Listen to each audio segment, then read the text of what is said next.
by State Farm. Talk to an agent today. The greatest escape from LA rush hour would be a seat at Dodger Stadium. Game 5 between the Nationals and the Dodgers. St. Louis Cardinals are waiting on the winner of this one. Let's check in with Alex Chappell. Alex. Hey there, Ernie and Jeff. Well, the Nationals are facing elimination for the third time in 8 days. Talking with Davey Martinez just a little bit ago, he said, let's not focus on any of the Game 5 history for the Nationals. How about what our ball club has done all season long?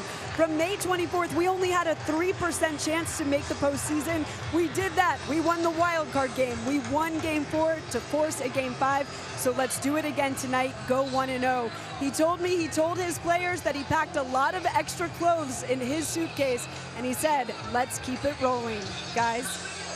Thank you very much, Alex.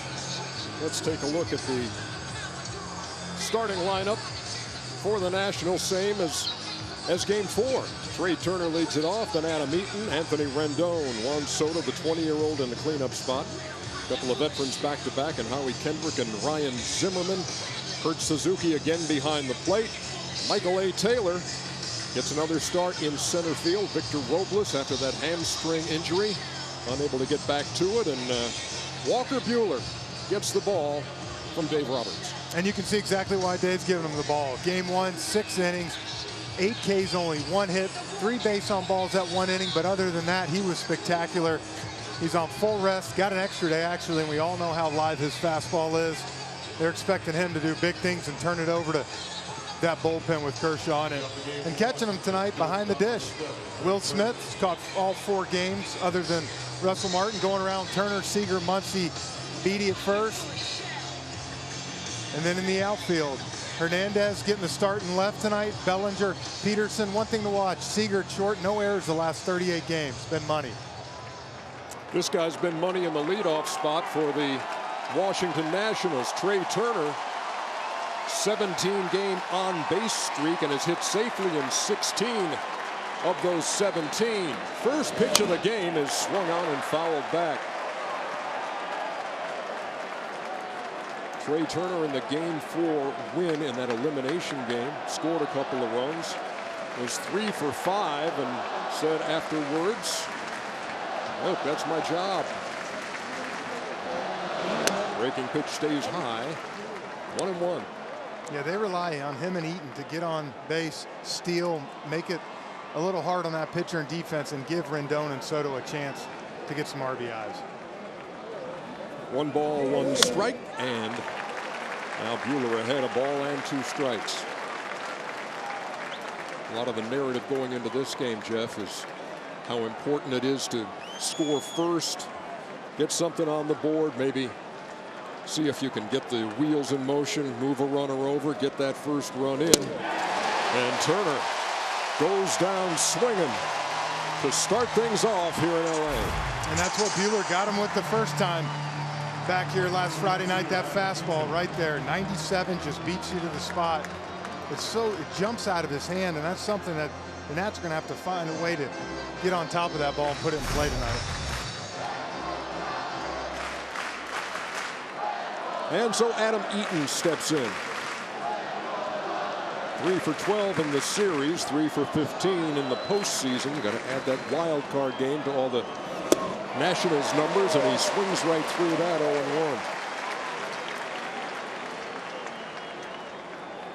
0-1. Buehler allowed only 1 hit in his 6 innings of work, and the one time he got in trouble in that game, Jeff, was in the 4th inning. He walked him loaded, but then he got Asdrubal Cabrera on a comebacker to get out of the trouble spot. Well, and Dave Martinez said today that the Nats were going to try to be a little more aggressive early in the count to get to some of those fastballs. Tonight, both times they've swung at the first pitch but haven't been able to put it in play. Ball and a strike to Eaton, who hits it right on the ground. And Beatty made the play for the second out. Yeah, and right here you'll see what these hitters face when you talk about what Buehler has in his arsenal right here. He's got 2 fastballs, really a 4-seamer and a cutter that he works off that slider and curveball. And that's the thing he does so well. He can get that curve at about 80 miles per hour, but still get it to 98. That's what makes it tough to face him. And Anthony Rendon steps in. He's 4 for 12 in the series. He's knocked in 4 runs. He's walked 3 times.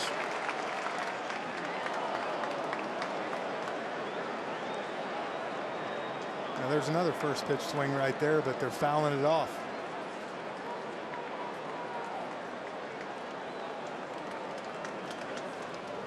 Buehler to the plate. That misses, a ball and a strike. That's Alfonso Marquez behind the plate, calling the balls and strikes tonight.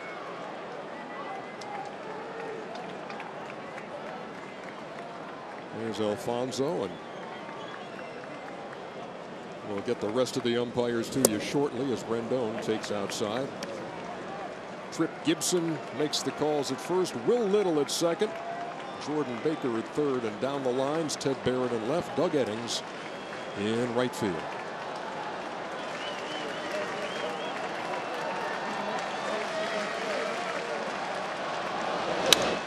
In the air to right center field, and pretty well hit. Peterson goes back to the track and makes the play. Rendon gave it a ride, but it's 3 up and 3 down. And Justin Turner. Buddy Bellinger looking for his first RBI of this series. Hits cleanup. Then it's Matt Beatty, Corey Seager, Kike Hernandez, Will Smith, and Walker Buehler. Steven Strasburg gets the start for Washington.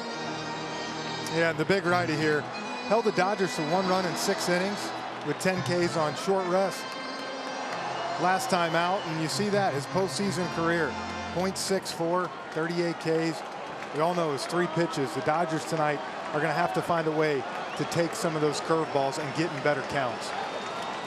And has never allowed a home run in the postseason in those 28 innings of work.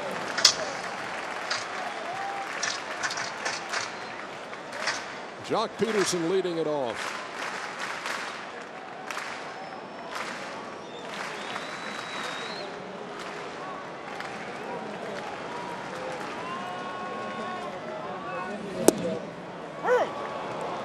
Ball and a strike as Strasburg, who was so impressive in game 2,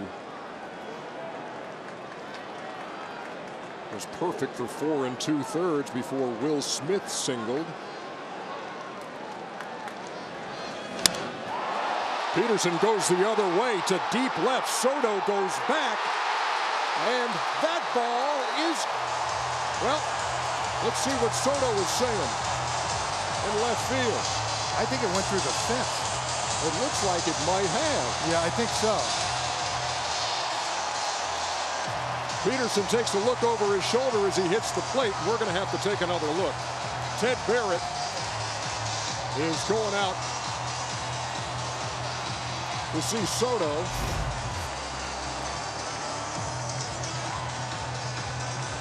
Oh yeah. And it did. It hit that door and wedged down in between. Wow, you don't see that much, do you? Yeah, they'll take a look at this. They have to, and it's going to be a double.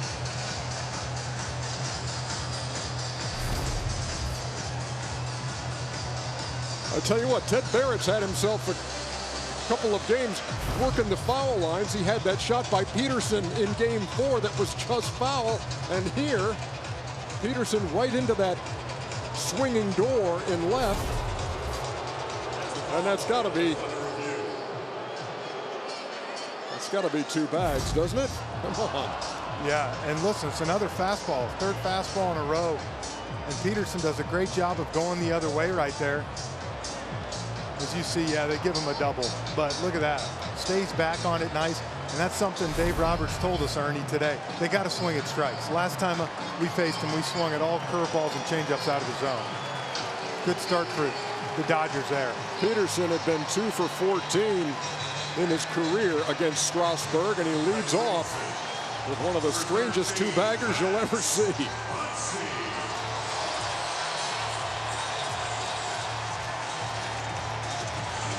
Now here's Max Muncy. He's struggled against Strasburg. A lot of guys have. He's 0 for 12 with 7 strikeouts. But he bats here with a runner in scoring position in the bottom half of the first.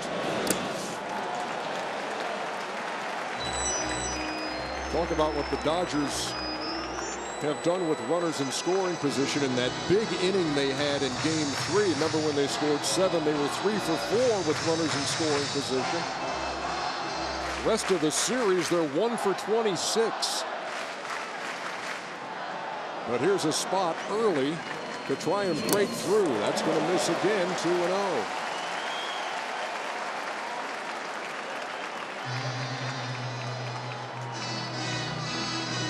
And like we said, the Nationals, yeah, they wanted to try to come and score a run and quiet this crowd down. On the other side, the Dodgers want to come out, score a couple early, and give Buehler and the rest of that pin down there, whether it's Kershaw or whatever, the confidence to know we can do this.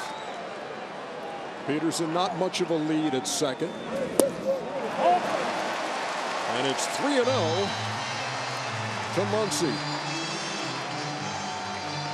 He's homered twice and knocked in 5 runs in this series. He and Justin Turner, the on-deck hitter, have been doing the damage offensively.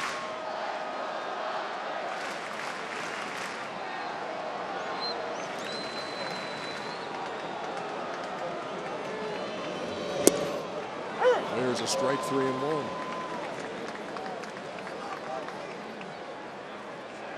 Strasburg went 6 in his start in this series. 1 earned run, 3 hits, struck out 10, didn't walk a batter, and threw 85 pitches. Including the wild card, he struck out 14 and walked nobody. In the air to right center field. Adam Eaton goes back. Adam Eaton has no chance. 2-run homer. Dodgers on top in the bottom of the first.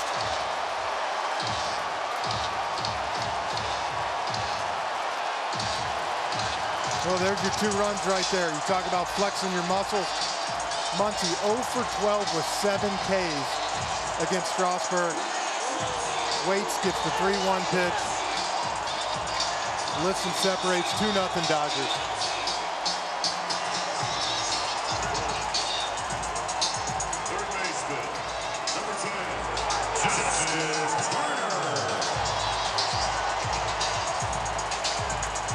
Muncy's 3rd home run of the series gives him 7 runs batted in. A 1-2 punch right to the jaw of Steven Strasburg here in the bottom of the first, and Turner takes down low. That's a fastball a little bit up, but when it's 3-1 like that, Ernie, you're sitting dead red that pitch. When it's 1-2, you get a swing and miss on that pitch.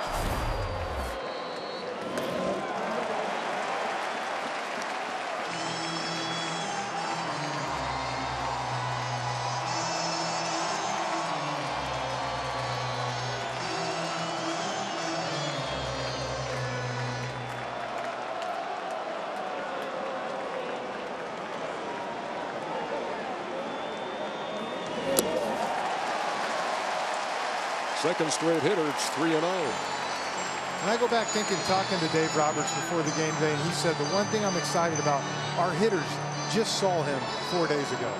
And you got to believe that that gives you an idea of what those pitches. We saw it last night with Justin Verlander, who's been so good, Ernie.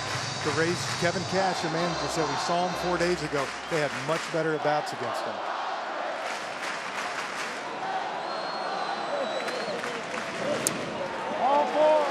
Four-pitch walk to Turner. And to your point, Jeff, as we take another look at what Max Muncy did and the reaction in the Dodger dugout,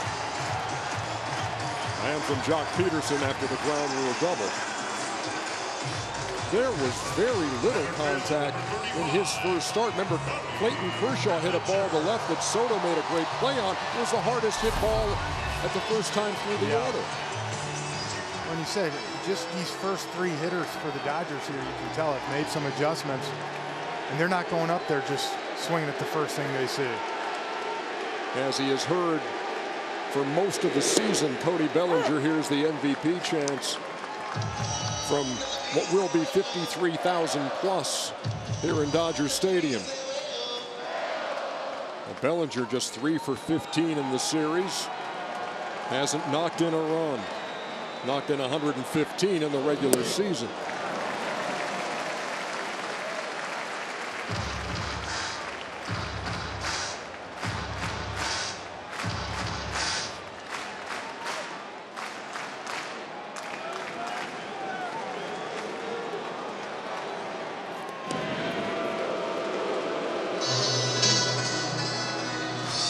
Strasburg had the most wins in the National League with 18. He worked the most innings, 209.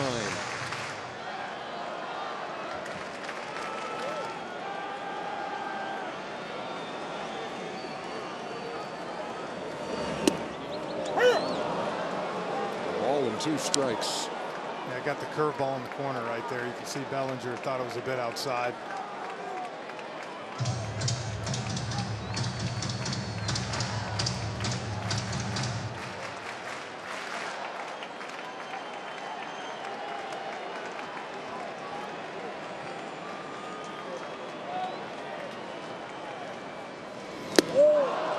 And he strikes him out for out number 1. First baseman number 45, Matt Beatty. Well, and there's the difference again. It's 1-2 right here, so you tend to have to chase that pitch right there. The first 3 guys in the lineup, Peterson, Muncy, and Turner, all were in great hitters counts and got pitches to handle.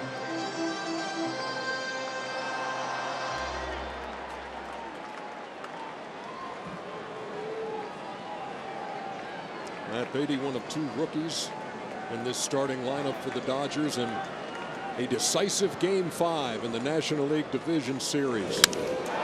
Right up the middle, base hit. Turner will hold at second.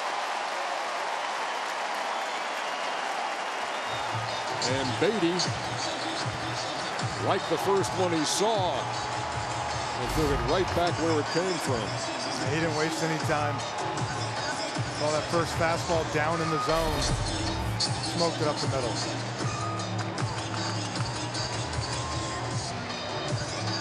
That brings up Corey Seager, who's another RBI guy for this team. Had 87 out of the shortstop spot this year. And he doesn't have one yet in this series.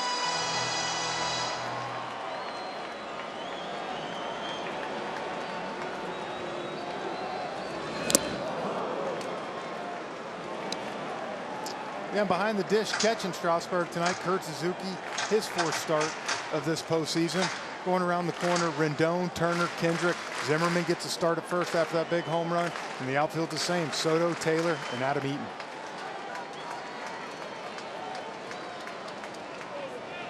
Seager waiting on an 0-1.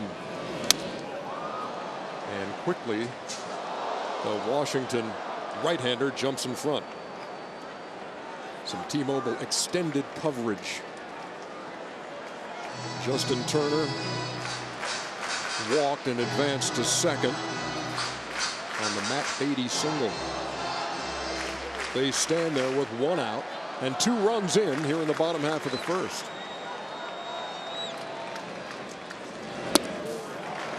Well, and I think that's what makes this Dodgers team so tough right here. Is you look at it, you have Bellinger after his last at bat together. Those guys are 6 for 32 with no RBIs this series. But Muncy, Turner, all these other guys have picked it up for him and allowed them to hit 8 home runs now this series and have the bats they're having. Runners at first and second meeting on the mound here. Jeff? Yeah, I think they're trying to make sure they get the signs right. You know, sometimes you think about a team getting your signs, knowing what's going on. And I think for the Nats, this is a big spot. You got to try to keep them at 2 and get them in. Speaking with both managers before the game, Dave Roberts and Dave Martinez, both stressing, yeah, jumping out with the first runs in this game, huge. It's the Dodgers who have done so here in the bottom half of the first.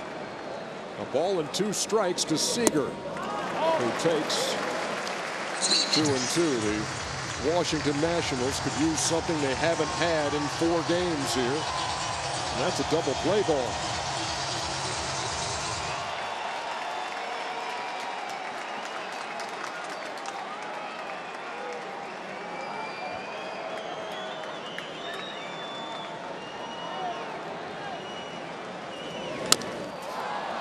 Rounded up the middle.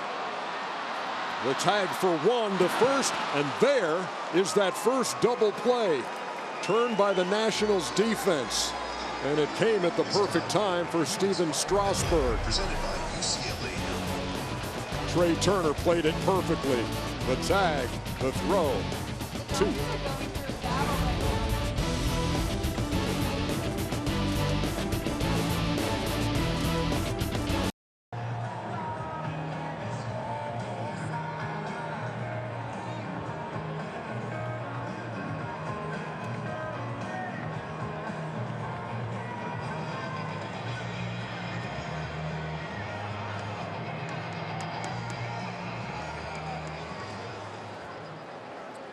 Juan Soto will lead it off for Washington. Top half of the second inning after the Dodgers came to the plate and scored 2 off of Strasburg. And that's down low to the 20-year-old left fielder.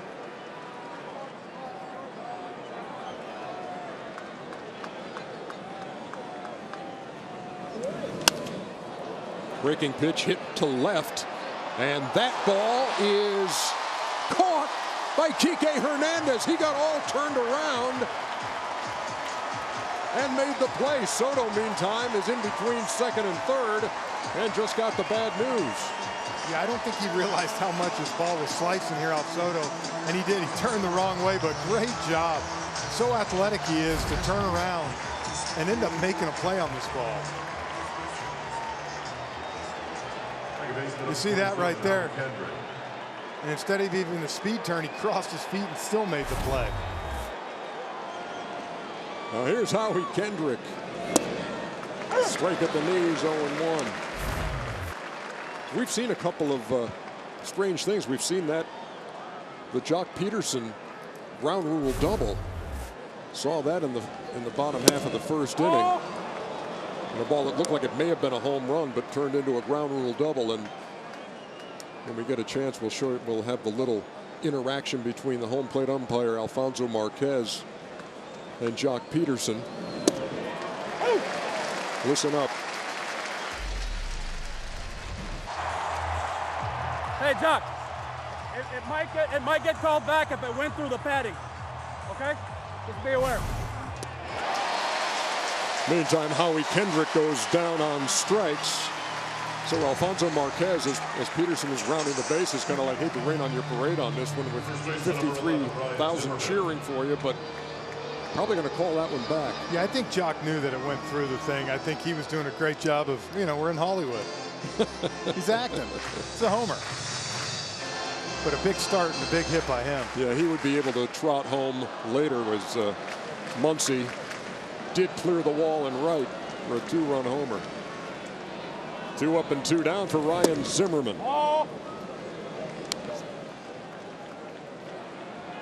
Zimmerman the other night had struck out a couple of times and comes up in a righty-righty situation. Dave Martinez says he thought for a second about pinch hitting as Asdrubal Cabrera, as Zimmerman slaps it up the middle for a hit. Thought for a second about pinch hitting Cabrera in that situation.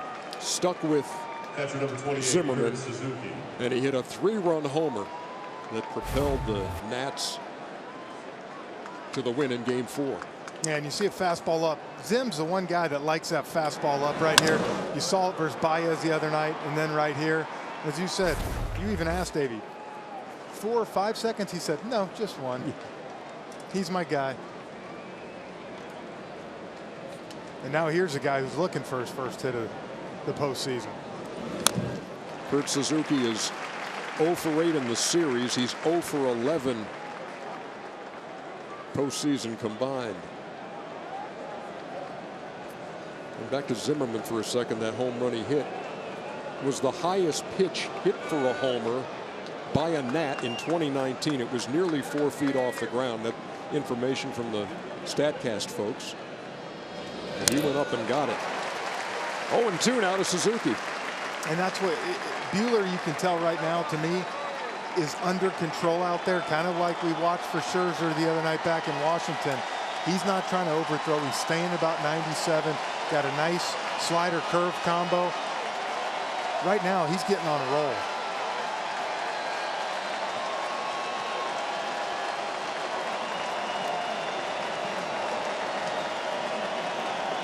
Let's see what he deals to Suzuki. Ahead in the count, no balls and 2 strikes. That was a big breaking pitch that Suzuki had no thought of fishing for. Buehler had the best winning percentage in the National League at 14-4, top 10 in ERA. Teams only hit .223 against him.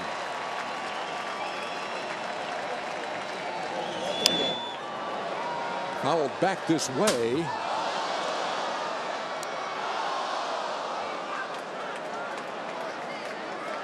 And as you could tell by the sound, that was right above us. Thought that was going to be my first chance.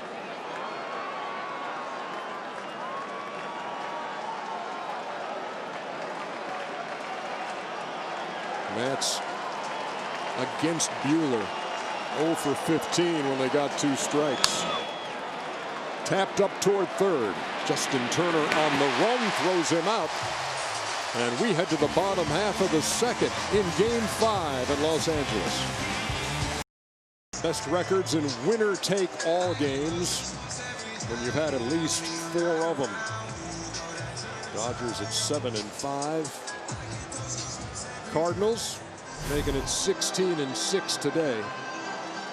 I just can't believe what we were watching when that was unfolding. I mean, you see a team score 10 runs in the top of the first in a playoff game. And they win it 13-1. Yeah, not even. I mean, it's Game 5. You know, it's a tough break, and I mean, when you score 10 runs like that, good night. It's over. So congratulations to Mike Schilt and the Cardinals into the National League Championship Series. In the air by Kike Hernandez to left center field. And that ball is gone. Kike Hernandez goes deep, just out of the reach of Michael A. Taylor. And it's 3-1. I'll tell you what, the right-handers on this team love to get the ball in the air and let it go. Right here, this ball was sky high. They do a little dance right there.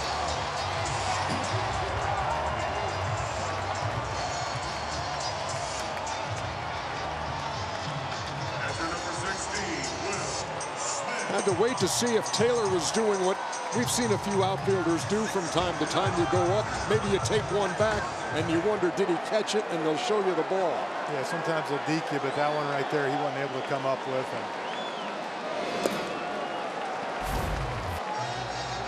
Take another look. That's a fastball. You see, as good as he was location, as you see, he just missed it. Trying to go away with that fastball right there, left it down the middle. Taylor gave everything he had. And Will Smith takes a strike, 1-1.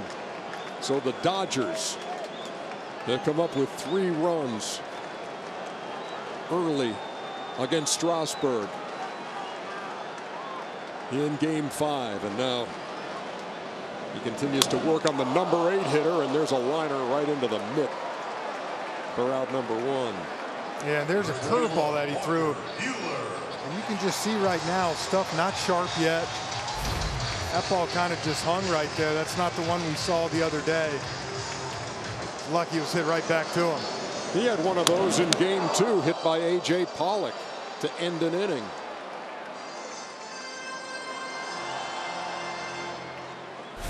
So 1 down, 1 in, and Walker Buehler steps in. He was 5 for 59 in the regular season. One of those 5 hits, a home run off Michael Wacha.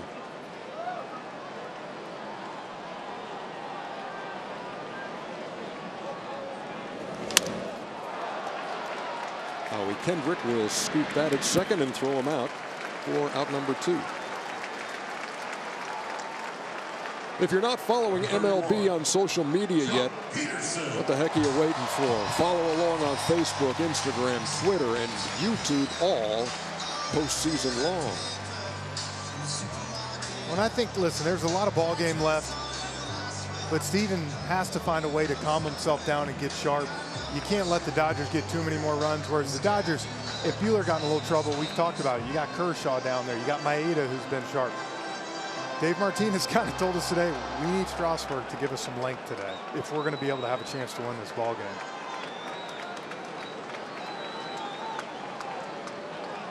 Two down, nobody on. And Jock Peterson.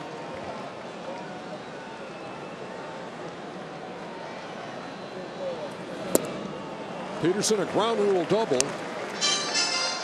in the first. Not your garden variety ground rule double. This one wedging in the padding behind that swinging door next to the Dodger bullpen. Max Muncy followed with a 2-run homer to right.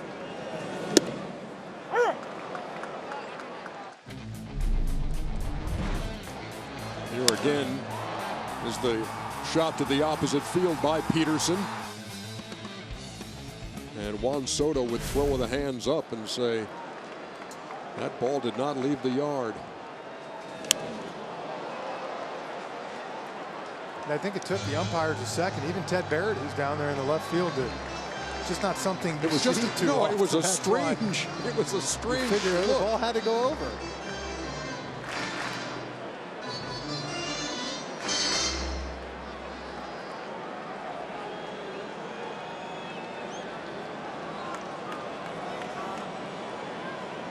Ball and 2 strikes to the Dodgers right fielder, who lines a single to center. They've had so much better swings against Strasburg this time than they did in game 2. Yeah, they just looked a lot more relaxed. You can see right here, there's the changeup. And it's really not a bad pitch. It's a really good pitch, but it's a great job of hitting, of going down and put in play. And look, the first 4 innings, in the first 4 games, Dodgers had 2 runs tonight, already in the second inning with 3. Number 13, Max Muncy. That brings up Max Muncy, who had his first career hit off of Strasburg his first time. He had been 0 for 12 and then took him yard.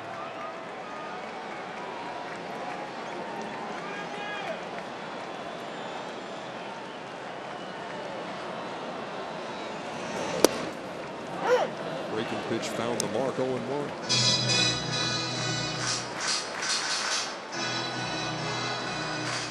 Muncy hit 35 homers in the regular season.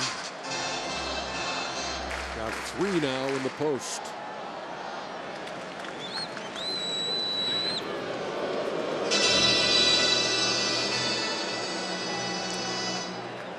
I saw George Lombard, the Dodgers first base coach, getting together with Peterson at first.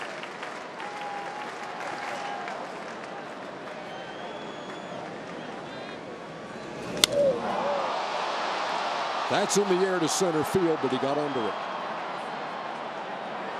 And that'll do it for the Dodgers in the second. But they add another one. And Kike Hernandez got just enough to make it a 3-0 game.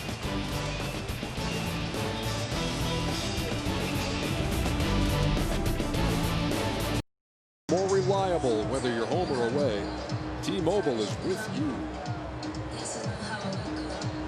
What do you think Ted Barrett, the crew chief, and Alfonso Marquez, the home plate umpire, are talking about with Dave Martinez here? I have no idea, but Dave's not happy about something, you can tell.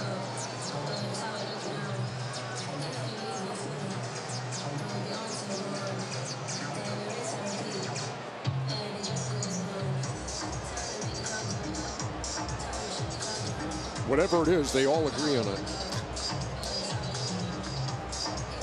Looks like they were looking down the right field line.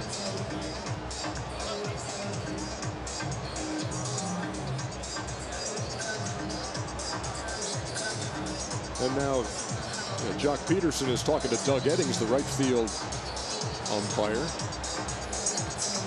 We will try to shed some light on that whenever the information gets our way. But we're ready to play in the top half of the third. Number 8 hitter for the Nats is Michael A. Taylor. Taylor's played well since having to come in and spell Victor Robles, the starting center fielder. He's gone 3 for 7.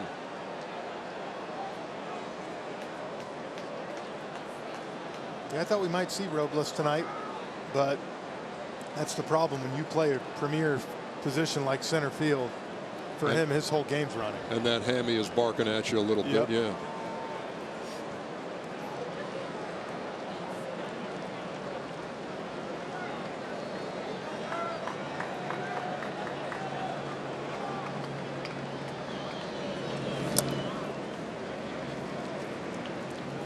Ball and a strike.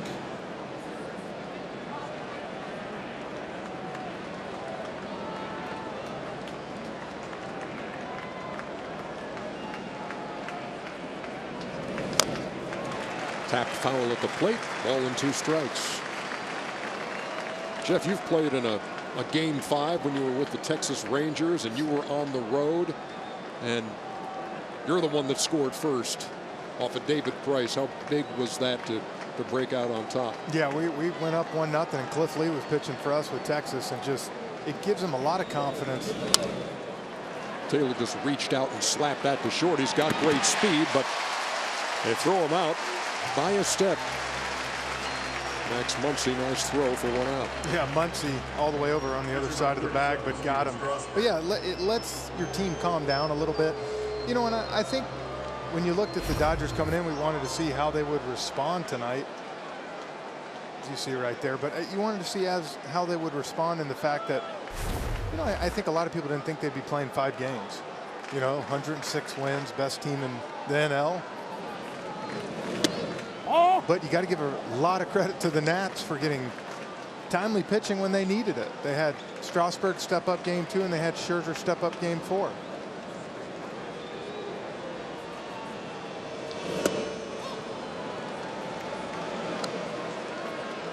But on the other hand, Ernie, you see how fresh Buehler looks out there tonight, and when you don't bring a guy back on short rest and you let him, he's actually got an extra day of rest from pitching last Thursday night. He's fallen behind 2-0 and now 3-0 to Strasburg.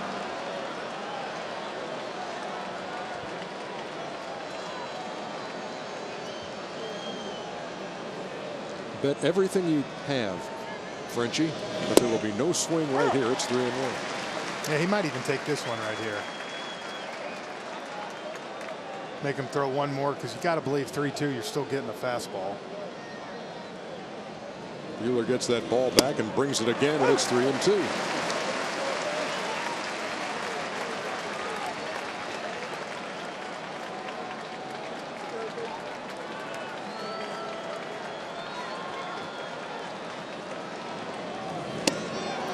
But he deals inside on the payoff pitch, and Strasburg draws a 1-out walk.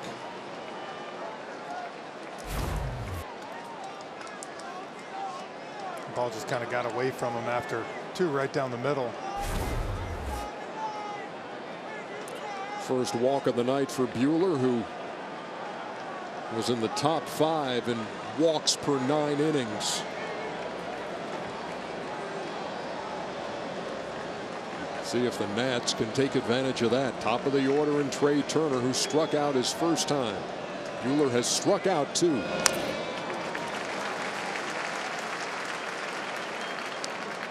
I'm surprised some of these Nats hitters, veteran guys, you know, Turner's not a veteran guy, but he's been around a while, haven't tried to take more advantage of the right side of the infield right here. You know, he did it the other night and got that easy single to first and third.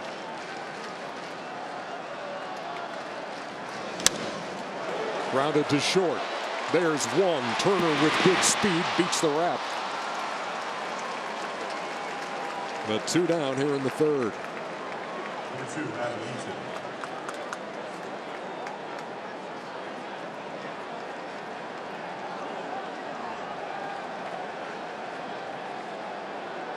Not really a double play ball as Turner reached out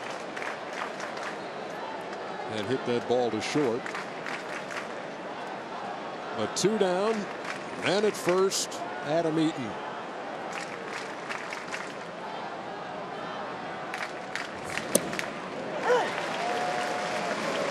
See if Turner tries to take a chance here in a minute. No stolen bases this whole series for the Nats. No stolen base attempts Yeah. in this postseason.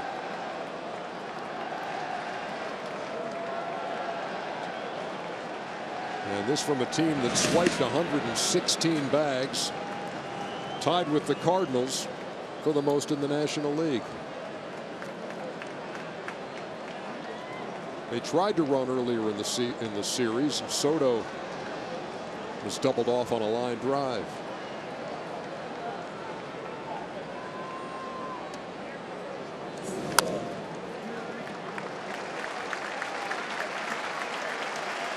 Well, and a lot of time it's got to be the right count, the right situation where you can go to. I will say this, the Dodgers done a good job of throwing over, had some left-handed hitters or pitchers to keep them at bay.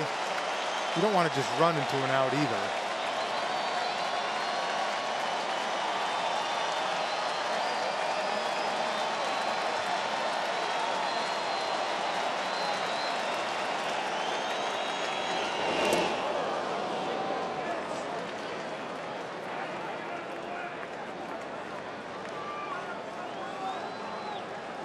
It's a great stop by Smith right here. Darn near got a piece of Adam Eaton. And the rookie catcher made the stop.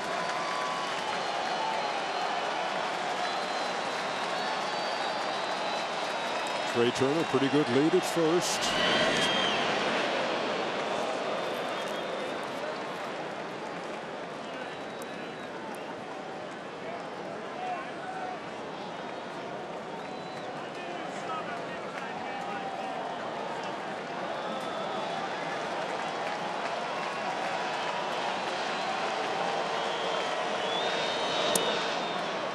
Again through the breaking pitch inside and missed 2-2.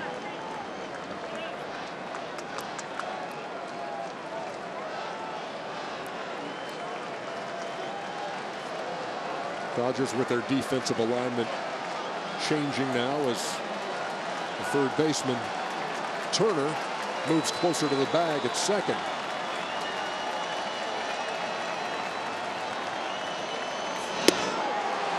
And no pitch.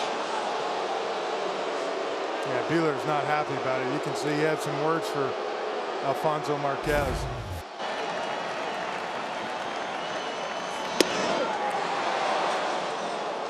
Adam Eaton had requested time, a little late, but in time in the mind of Alfonso Marquez, who said no pitch. And he's lucky Marquez did give him that time. If not, that's strike 3 right there. The 2-2 sails high and the count full.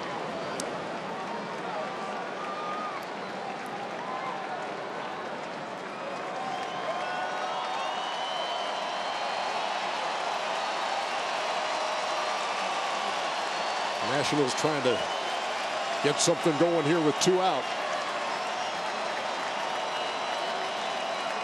And Eaton waiting on a payoff pitch from Buehler, who steps off.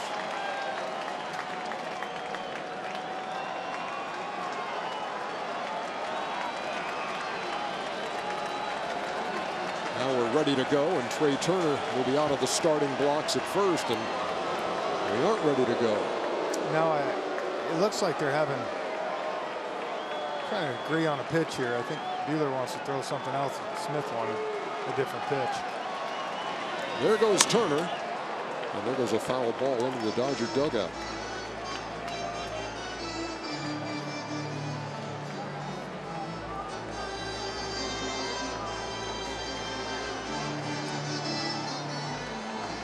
National League RBI leader Anthony Rendon on deck. And he had 3 big RBIs in Game 4. I'd love the chance for him to get up here if you're the Nats. Grounded to the left side. Seager's the only guy over there, and he throws him out. We head to the bottom of the third. Down of the park. Goodyear, more driven. Third oldest ballpark in baseball behind Fenway and Wrigley. Dodger Stadium. Played their first game in 1962 here. As pretty as ever. Justin Turner takes a strike, leading off the bottom half of the third. There's a special vibe in this place and very distinctive stadium and all of that. And Jeff Francoeur loved to hit here. It's also How can you not with the weather? It's beautiful every day. Great playing surface too. I've always said one of the best in the league. They do such a great job with it. A couple curveballs here. I was seeing if Strasburg tried to start working in. Last game in game 2, he threw the second lowest percentage of fastballs all year and counts in the third highest percentage of curveballs. couldn't get Turner to offer at that 0-2. Ball and 2 strikes. Turner walked in the first while the place was still shaking after the Max Muncy 2-run homer.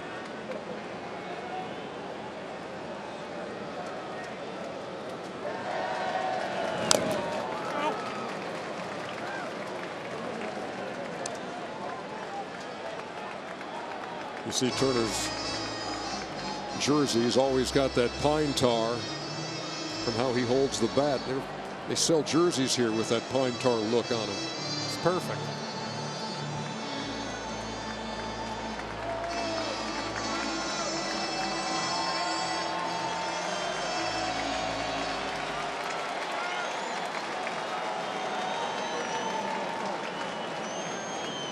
Ball and 2 strikes. And that's the first where Ryan Zimmerman will take it himself. 1 down. For 35, Messenger.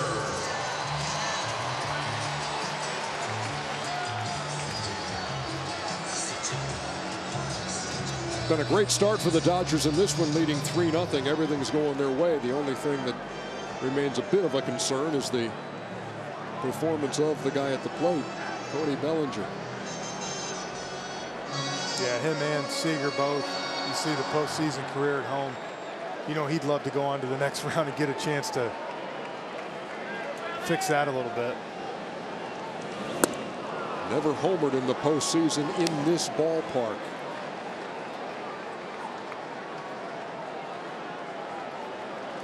And you can see the spray chart why they're shifting that way. But in the outfield, I thought Bellinger's done a good job of staying gap to gap this year. If you're just joining us, Steven Strasburg getting the start for Washington, a guy who in his postseason career, 28 innings, had never given up a home run, and he's given up 2 here tonight. Max Muncy and Kike Hernandez. It's a 3-0 game. Bellinger fouls that back.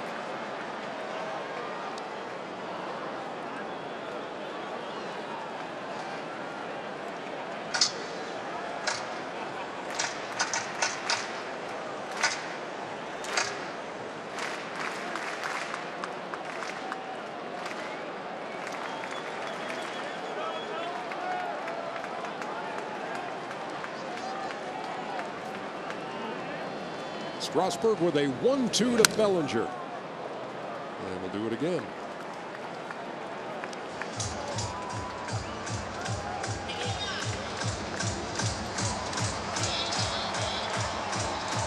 There's that good changeup right there. Peterson got it for a base hit last time. That's something he's been so good at. Hitters are hitting 1 for 16 coming into this game against the curveball and changeup this postseason, the Dodgers. Another 1-2. Off the chest of Howie Kendrick. And into right field. Bellinger reaches. We'll see how they score. That just went right between his legs right there. Never even hit anything. Be an E4. And that is the third error committed by the Nationals in this series, and all of them have been by Howie Kendrick. 2 of them came when he was playing first base. This one happens as he plays second and was in shallow right in that Washington defensive alignment. So Bellinger's on for Matt Beatty. Beatty swung at the first pitch and singled his first time.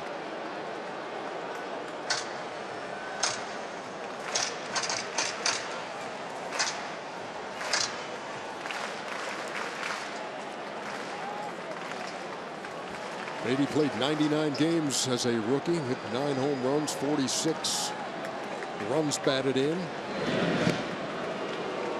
Had a walk-off home run to his credit in June. 12th round, he was signed out of Belmont University. You don't always have to be a first or second rounder out there. There are some gems to be found.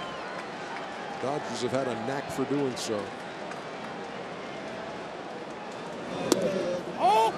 Pretty good bluff over there by Bellinger, who was 15 out of 20 in the regular season and their biggest stolen base threat. Yeah, he took one the other night. You've seen him. I wouldn't be surprised the next couple pitches to see him take off. He's got great speed.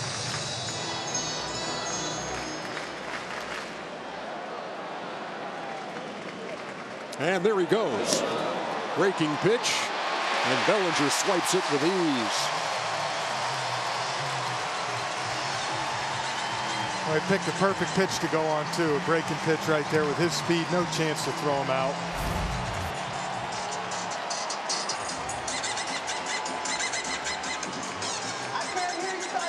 Easy stolen base. And you saw Turner as he applied the tag and held it on him just in case Bellinger would pop off the bag, but he held it. So an opportunity for Beatty with a runner in scoring position.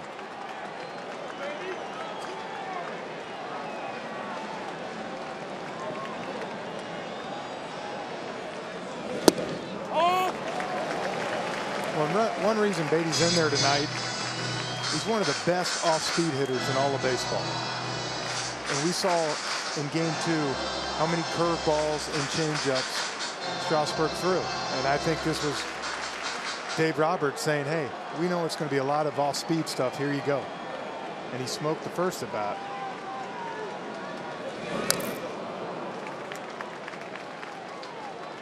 So part of the decision making that goes into who's going to start here in a Game 5. I mean, A.J. Pollock's a guy who was in Dave Roberts' starting lineup from the beginning of the series, but hitless with a bunch of strikeouts. And he wasn't going to go back in that direction in Game 5. And even though Pollock has great career numbers against Strasburg. Yeah, and listen, he'll be, if they go to the NLCS, he'll be back in there. But tonight it's one game. You got to put your hot guys out there. Tapped up toward first, and it's foul.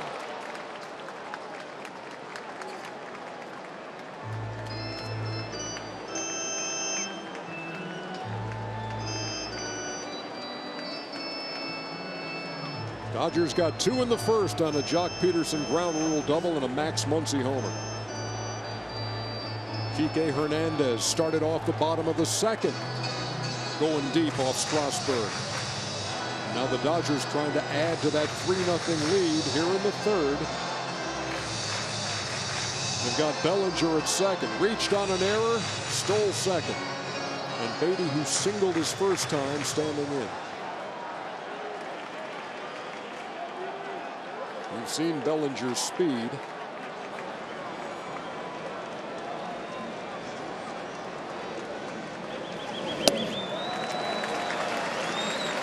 Three balls and 2 strikes.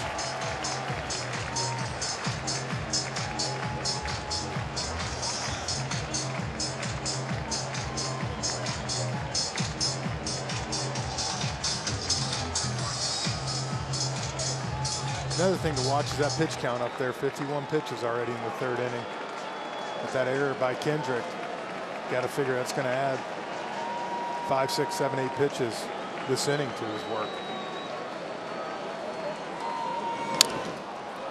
Tap toward first. Zimmerman will win the race as Bellinger moves to third.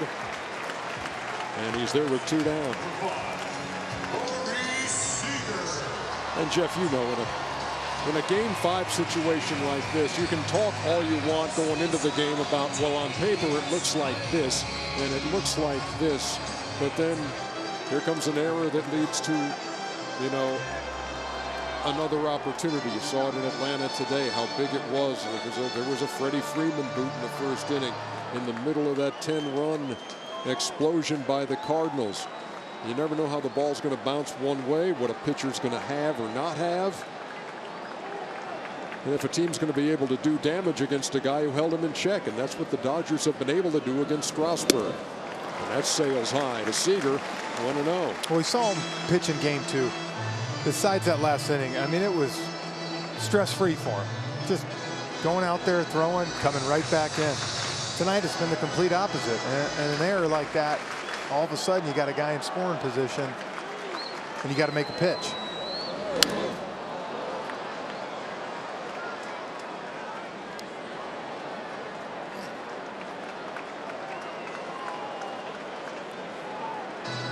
Dodgers bidding for their 3rd straight trip to the World Series. To get there, you got to obviously win in this round, the division series, and trying to avoid becoming the team with the most wins to ever lose in the division series.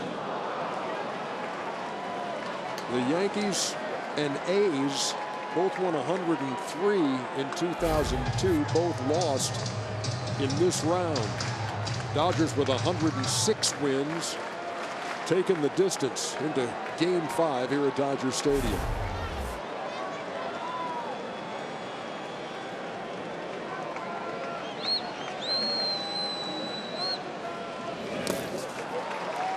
Great job by Suzuki to keep that ball from going to the screen and allowing the 4th Dodger run to score.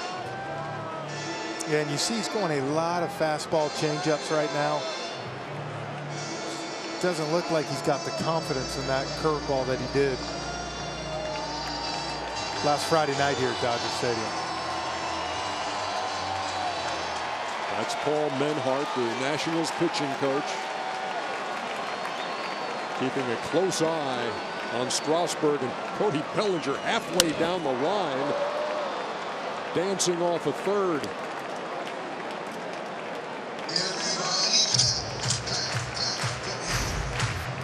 Watch Bellinger. That was a hair late. Earlier on, he was jumping up and down off that with that lead. Well, and it's smart right here. You want to get off with Rendon all the way back. No one can pick you off if there's a pass ball. Seager goes down swinging, leaves Bellinger at third. We head to the 4th. And he's a big guy, Ernie. We saw him before game 1, and he talked about that spin rate. It's a big deal to him. You've heard Kershaw talk about it. StatCast AI powered by AWS. I'm telling you, Francoeur and spin rate, just like peanut butter and jelly. I think I need a whole lunch with him to figure out the whole spin rate thing that he was talking to me about, but works for him. Anthony Rendon, fly ball, right field. 1 down.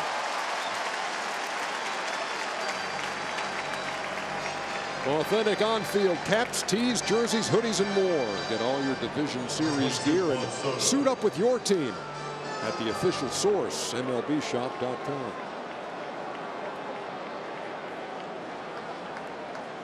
Here's Juan Soto, who flied out to left, hit the ball really well. A ball that was tailing away from Kike Hernandez, who took a little bit of a different route to get it, but flagged it down to lead off the 2nd.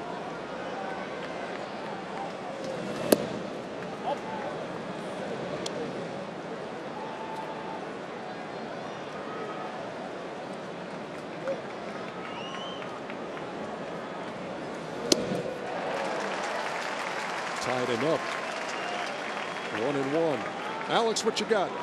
EJ, Walker Buehler talking about the pressure of playing in Game 5s, and he said, we're just excited. You got to spin the pressure the right way. That just makes it more fun. Max Muncy adding to that, saying how big mental attitude is in this type of game. He said, big moments, big games, you got to relax and just play. Just easy, right, guys?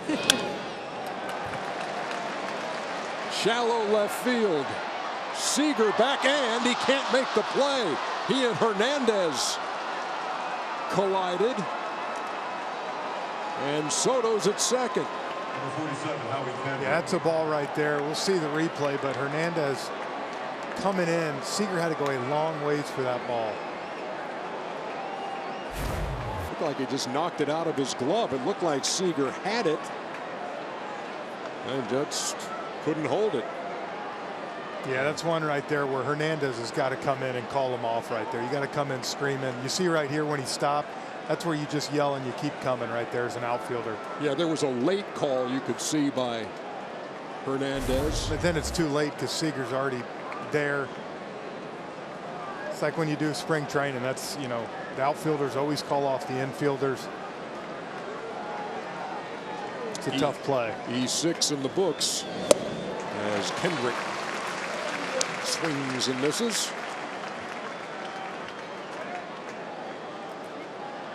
So a chance for Washington. Get on the scoreboard, take advantage of that LA misplay.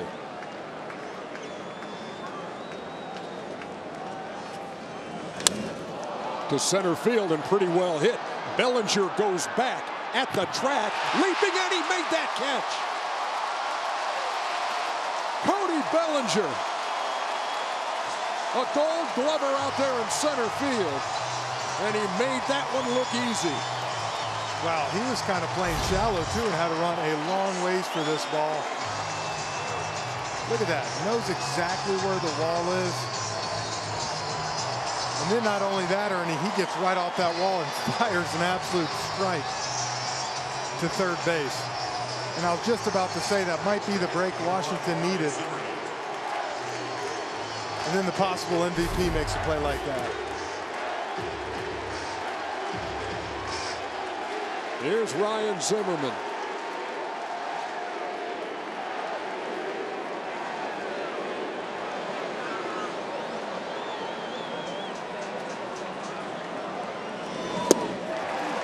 Took something off, and Zimmerman way out in front, 0-1. Another look. Perfectly timed, and then threw a seed from center field.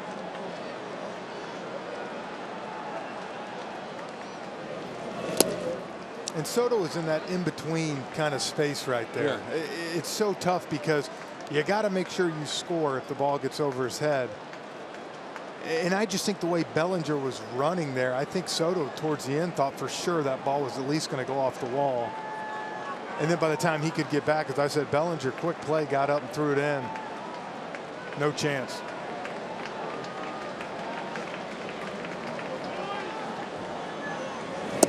Oh, no. Tried to check his swing. The trip Gibson says you win. 1-2.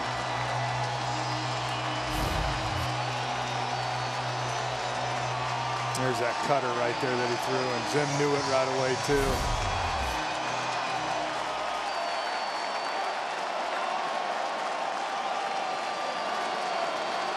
Soto with a lead at second. Oh. Well, Will Smith held it right there. That's a tough pitch to lay off right there, but definitely a ball out. Tried to bring it back in. Veteran move by the rookie catcher.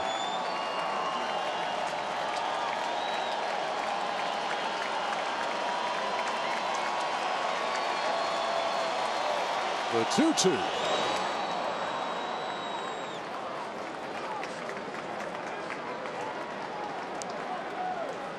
Zimmerman singled his first time.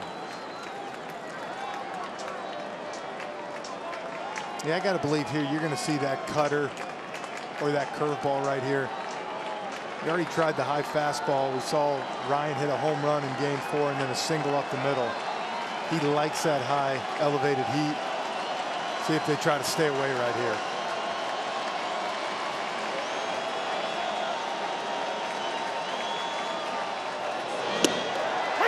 And strike 3 called to Zimmerman. Zimmerman thought it was up.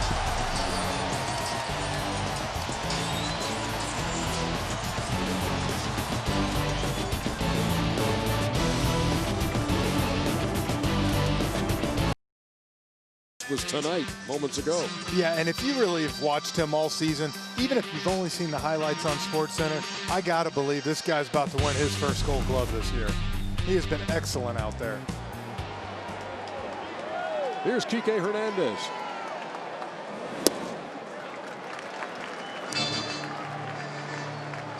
And we talked last inning about Kike coming in, trying to catch that ball, called him off at the end. Only his 5th start in left field. So hasn't had a lot of experience out there, but you saw why they wanted his bat in the lineup tonight. Well, we saw that the other night, too, when they had the big 7-run 6th, and he was right in the middle of that in a pinch hitting role. Gets the start tonight. Takes Strasburg for a ride to lead off the 2nd. We're playing in the bottom half of the 4th, a 3-0 game. The winner gets the St. Louis Cardinals in the National League Championship Series. And so, Jeff, what do you reckon? The Cardinals are sitting in Atlanta now, waiting to see if they're going to go home and host Washington or head to the coast and play the first 2 against the Dodgers in L.A. if that's the way it turns out. Yeah, they might still be drinking champagne. Probably took their time.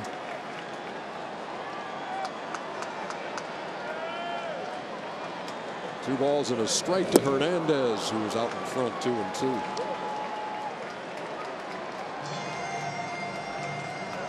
And see, that's the good curveball there. 83, a tick up. I feel like earlier in the game he was more 80, 81. The other night when he was throwing so well, it was about 84, 85 even at times.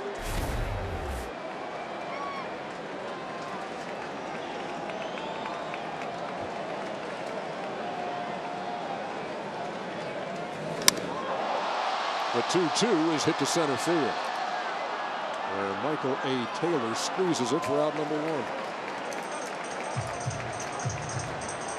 I'll tell you what, you used to have a night game in LA, and anytime a ball would go up in the air, for the most part it was an out. And now just with the baseball this year and the home runs, every time a ball goes up you hear everybody. They think it's gone. And I mean, it looks like it has a chance every time. Here's Will Smith. Lined right back to the pitcher his first time.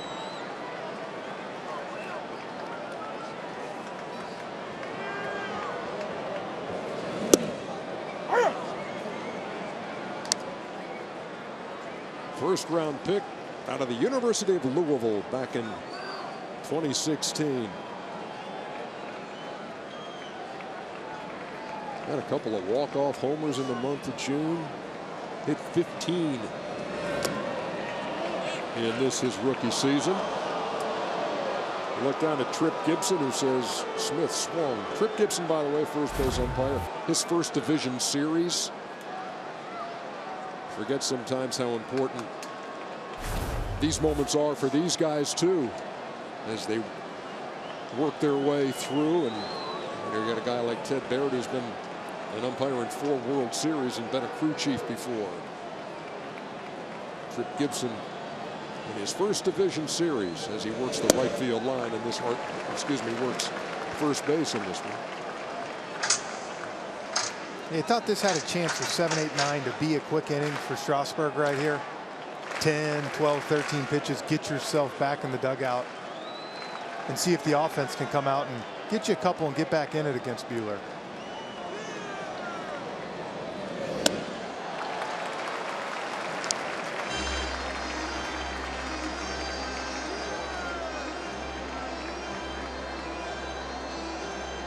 Nats will have the bottom of the order in the 5th against Walker Buehler.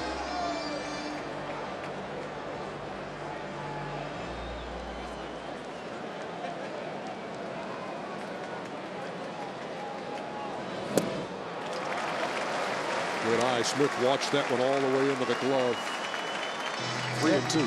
Yeah, worked it all the way back after taking a curveball, swinging at one a good bit outside. Worked this thing back to 3-2.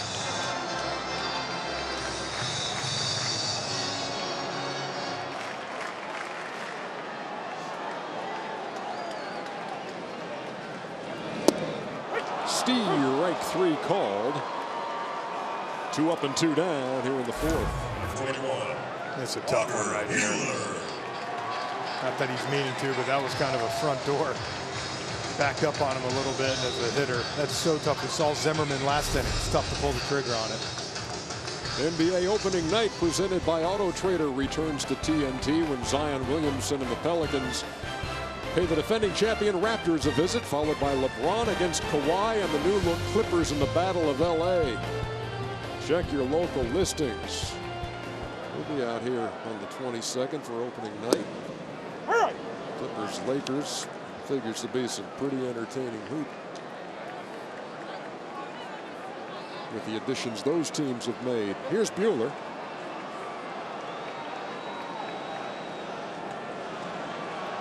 Strasburg looking for his first 1-2-3 inning. And he's a strike away from that. You said we. Am I coming out here to do the NBA stuff too? We, TNT. Oh, okay. I did play in 9th grade. If you were anything like you were on the football field and the baseball field at Parkview High School, then I'm sure they loved having you on there. No, I couldn't shoot to save my life.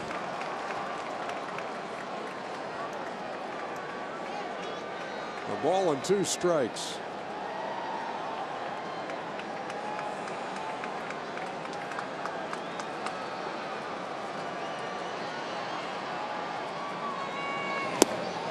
And there is that 1-2-3 inning for Strasburg.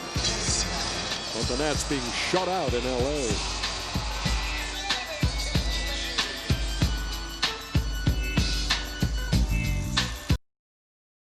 And by T-Mobile, introducing its newest, most powerful signal ever. Whether you're home or away, T-Mobile is with you. Walker Buehler working on 20 2/3 consecutive scoreless innings in his postseason career, and you see how much more efficient he has been in this game than he was in Game 1 when he was lights out. Yeah, he ran that 4th inning last time. He ran into trouble when he walked 3 guys, but he's only had 1 inning where he's had to really work, and that was the last inning, and it was because of an error.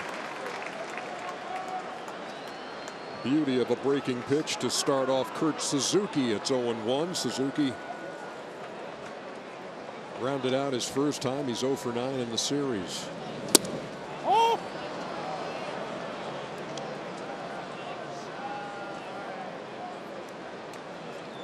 Unflappable 25-year-old Walker Buehler.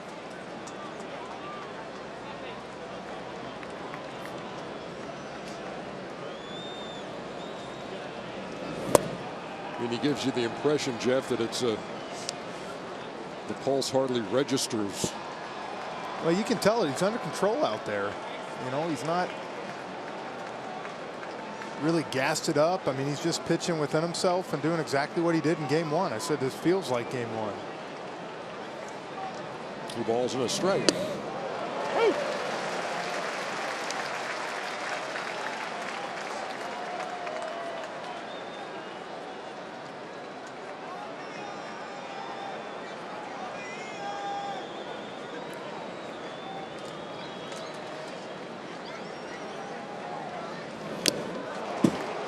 Back to the screen, just did get a piece. Back in 2012, the Pirates had their eye on Walker Buehler and drafted him in the 14th round. He didn't sign. He went to Vanderbilt, came out of Vandy and found himself a #1 pick, number 24 overall in 2015, and would make his major league debut 2 years later. I would say that was a smart move. Well, he's a Vandy guy. Well, and Tim Corbin at Vandy, they pump him out up there. Seems like they have a couple first-rounders every year.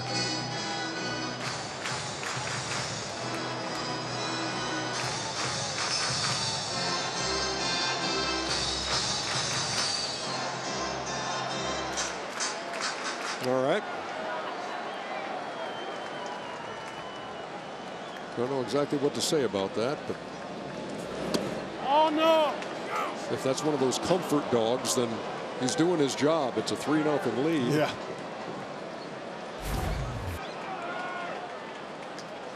See here, that Kurt definitely held up.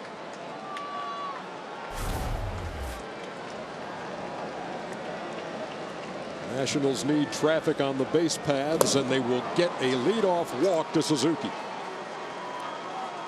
Number 3, Michael A. Taylor. Second walk given up by Buehler. He allowed a hit to Ryan Zimmerman in the second. Juan Soto gone on an error in the fourth.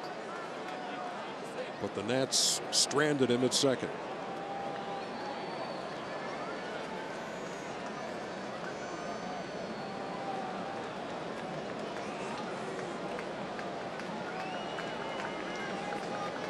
Taylor bounced to Muncy his first time and takes a strike 0-1.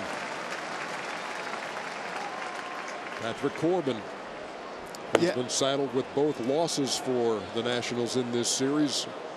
One as a starter, one out of the pen. And they got no choice at this point right here. Somehow you get second and third with Strasburg up next. Ooh, that ball was off the plate right there, but got the call. At some point, you got to try to score a couple runs.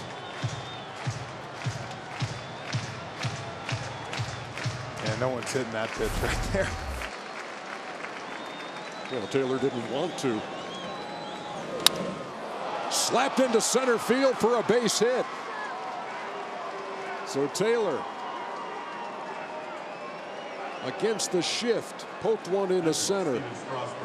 And the first two hitters are on.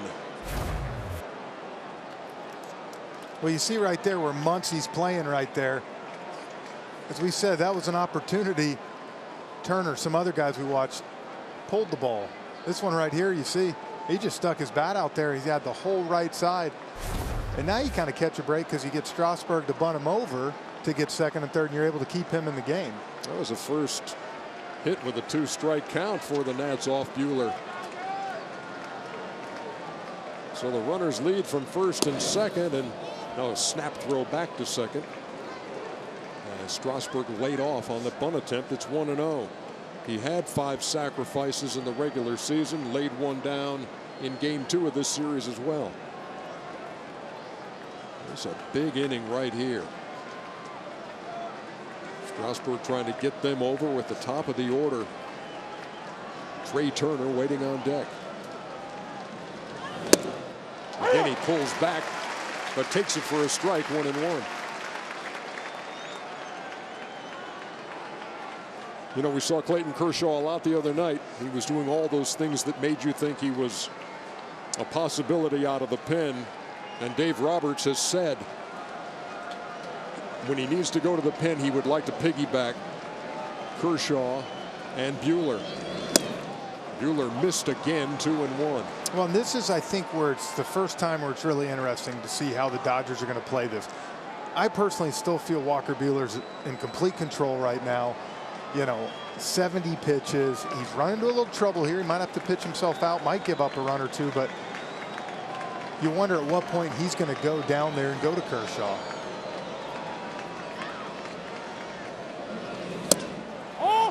It is 3-1.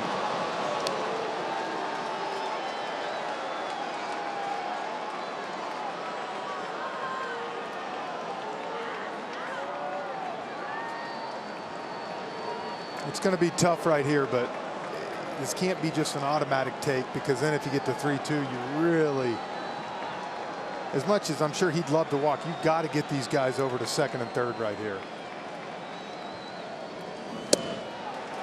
He pulled the bat back, and again a called strike. 3-2.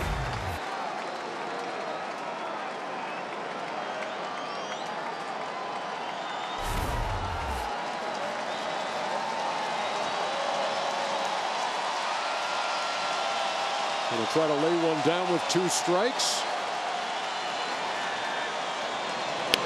He does. It's foul. Goes in the books as a strikeout. Runners stay at first and second. Strasburg did himself no favors.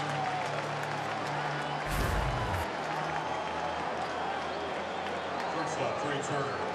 And it's the same pitch he threw him on the one before. Had to go after this one. He was going to call it a strike.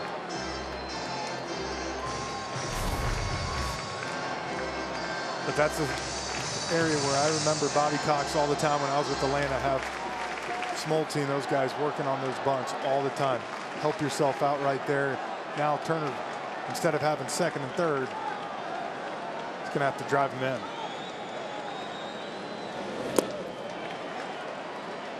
A ball and no strikes as Trip Gibson says no swing from the Nats leadoff hitter. Turner struck out in the first, reached on a fielder's choice in the third. And in Strasburg's defense right there, Ernie, that was a tough couple pitches to bunt. He was painting on that outside corner at 98. He took a couple for a ball, then he got one called a strike, so uncomfortable too. Breaking pitch fouled off at the plate. T-Mobile extended coverage here in the top half of the fifth inning. Kurt Suzuki walked to start the inning. Michael A. Taylor with three Dodgers on the left side. Shot one up the middle. Right of the bag to put runners at first and second. Strasburg fouled off a bunt attempt for strike three, and that brings us up to Trey Turner.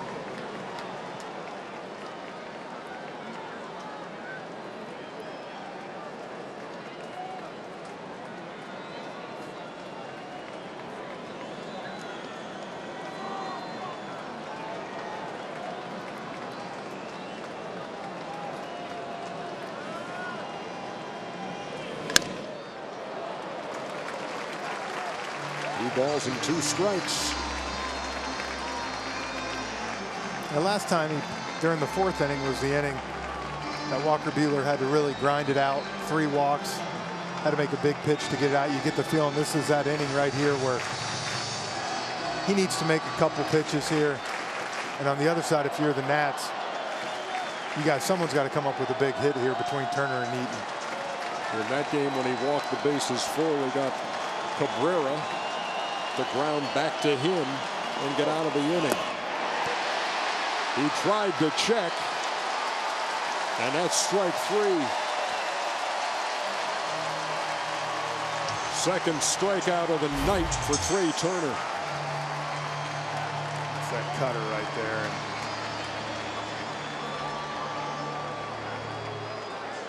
Yeah, he definitely went.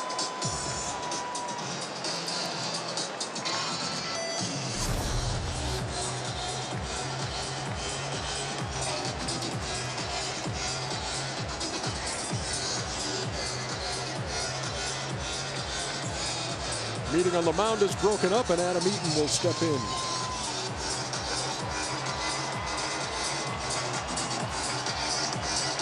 Nats have gotten a runner into scoring position for the second straight inning.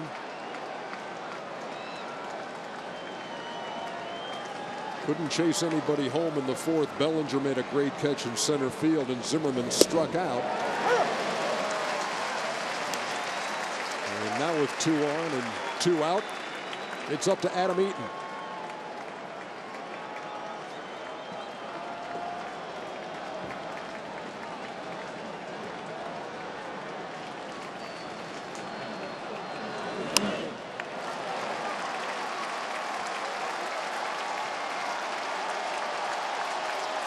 So just as we had shown you how many fewer pitches he had thrown than his first appearance of this series, he's had to throw a few in this frame, but is now a strike away from getting out of it.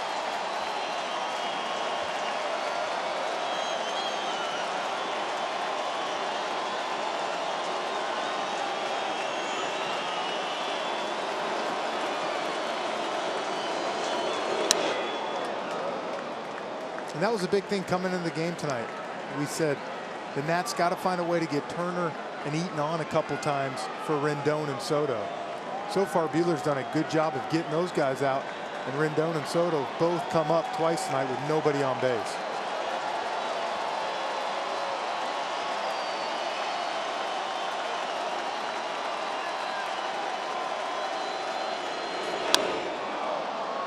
in the air to right field, and Peterson has room.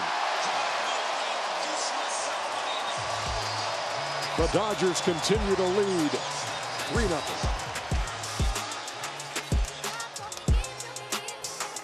Fifth inning, Dodgers on top 3-0 and send the top of the order to the plate against Steven Strasburg. Strasburg giving up 2 in the first on a 2-run homer by Max Muncy. And a solo shot in the second by Kike Hernandez. That's been all the scoring in this decisive Game 5, with the winner moving on to face the St. Louis Cardinals for the National League crown.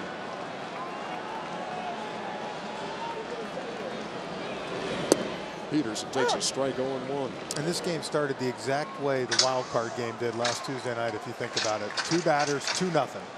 Off Scherzer tonight. Strasburg the same thing. He's done a good job of settling down. He's got to find a way to keep him in the game right now to give Washington a chance to try to score some here late.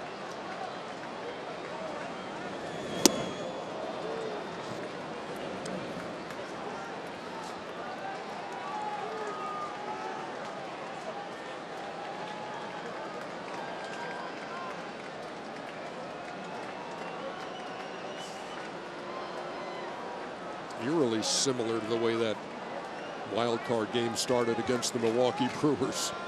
And a Grandal homer to make it 2-0, and then a leadoff homer in the second by Thames. Tonight, a leadoff homer in the second by Hernandez. And then that was it. That's all Milwaukee scored the whole game. And of course, we all know the big hit by Soto. But you're running out of time.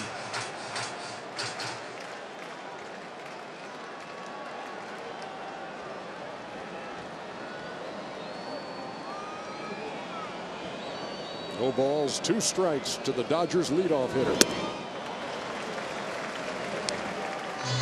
Peterson doubled in the first, singled in the second. That double in the first, ground rule, and the ball that looked for a second like it might be gone, but wedged in the blue padding in the bullpen door.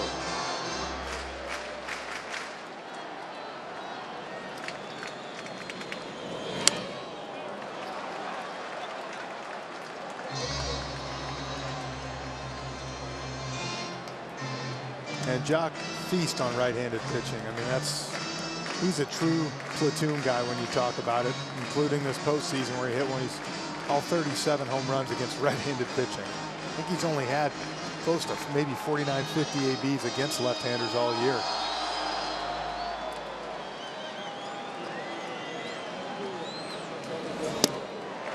Sales upstairs, 2-2.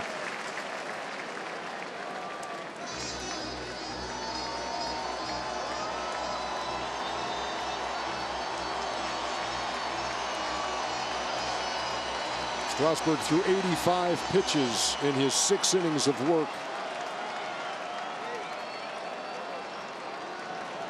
In his first appearance against the Dodgers, and it's pitch number 80 on the ground to Turner. 1 down.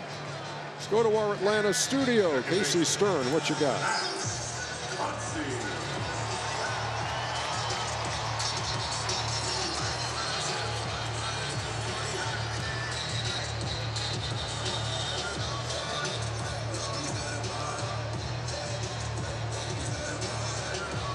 Still not believing what we saw in that, and we were getting ready. We were up here in the booth doing some work when that inning started and saw a couple of runs score. By the time we had gotten downstairs to prepare to meet with Dave Roberts, the Dodgers manager, you and I and the whole Dodgers every team. Dodger we saw in the clubhouse, it was incredible. Everybody's jaw was on the floor. Couldn't believe that we were watching a 10-run top of the first. Max Muncy is homered and flied out.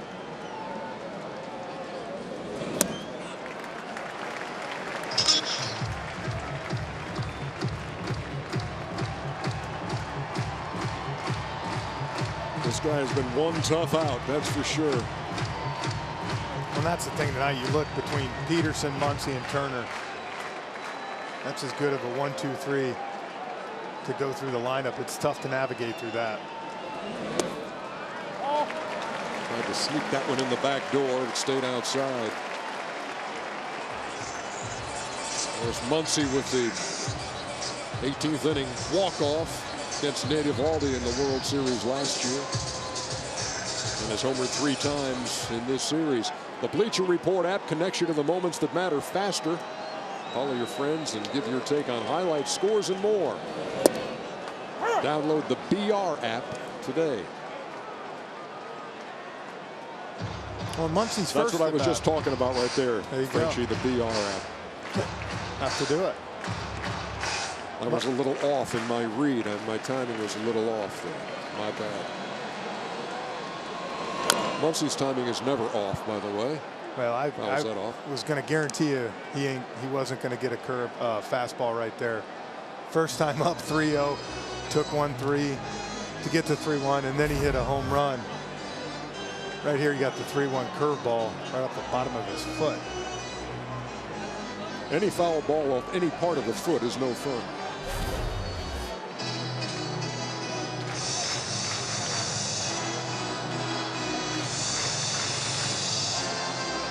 One of the distinctive features of Dodger Stadium, you see it right there, those seats behind home plate.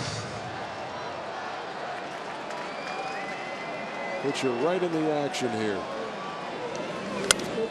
Grounded to first. Perfect hop for Zimmerman. And that's 2 up and 2 down. Third baseman, Justin Turner. 7 straight, retired now by Steven Strasburg.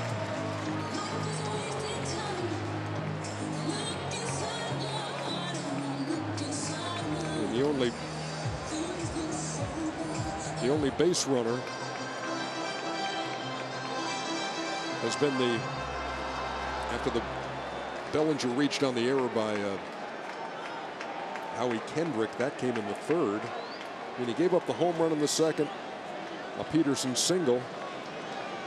But since then, it's only because of that error on Kendrick that there's been a runner on for the Dodgers, who lead at 3-0.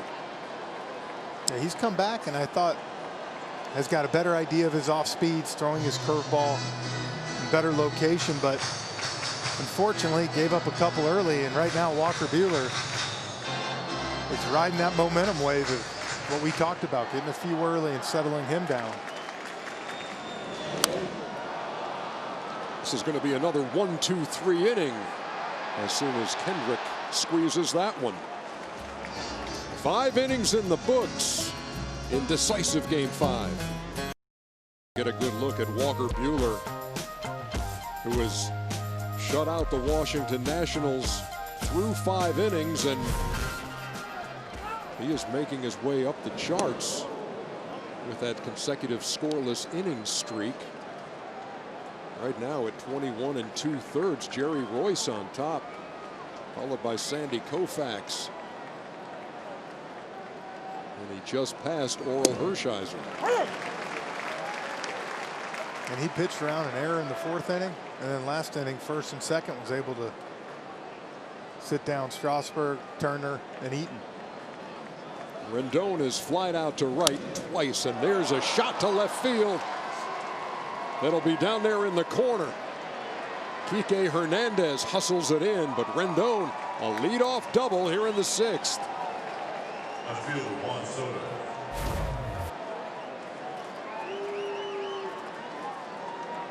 That one backed up on him right there. He's trying to go away, and Rendon so patient.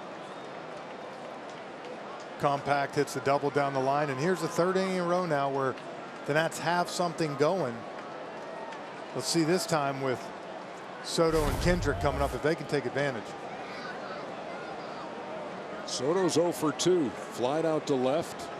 Hit that ball pretty well to Hernandez when he did, and reached on an error in the 4th. Nats down 3-0. Oh, what a cut Soto had.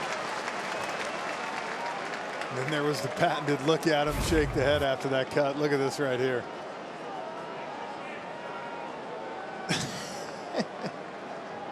Not batted ahead. You saw Rick Honeycutt, the Dodgers' longtime pitching coach, on the phone to the bullpen. As quickly Buehler goes ahead of Soto 0-2.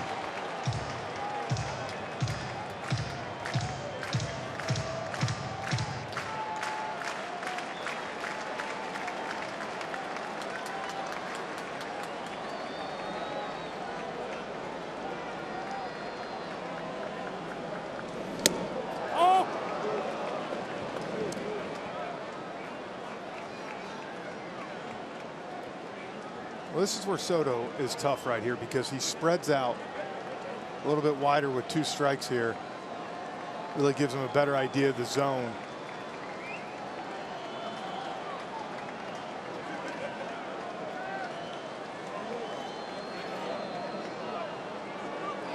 Kevin Maeda, who's been brilliant in this postseason.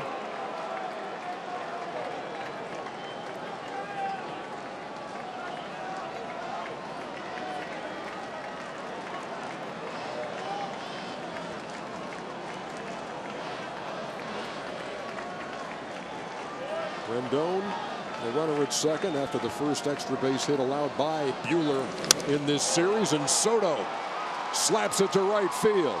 Rendon around third, and the Nats are on the board. Soto knocks him in, and it's 3-1.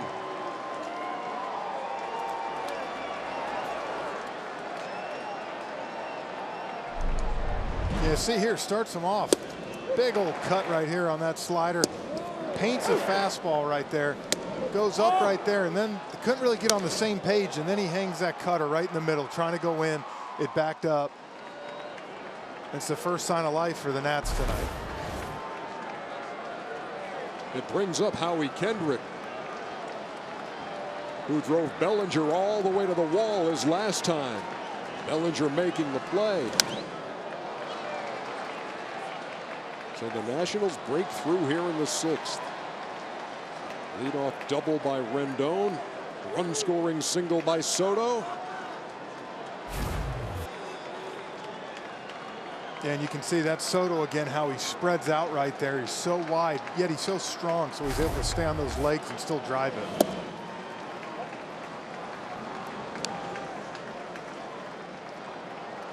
Kendrick struck out in the 2nd before Bellinger robbed him in the 4th. Always been a good hitter. But he was fooled there. Had a big cut, 1-2.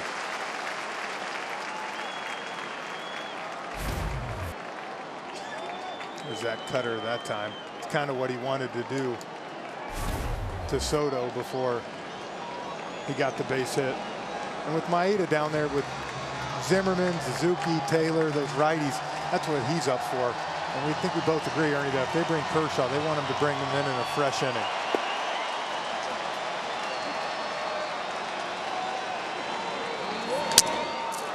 Broke his bat to second. There's 1. There's 2. 4-6-3 double play.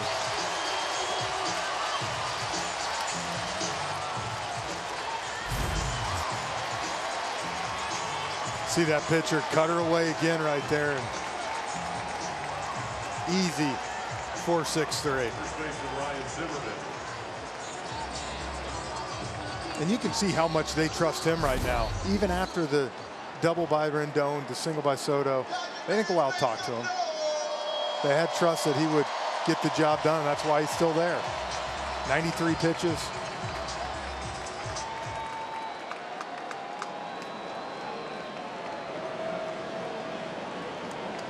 So in a 3-1 game now, nobody on, 2 out, and Zimmerman, who singled and was called out on strikes in the 4th.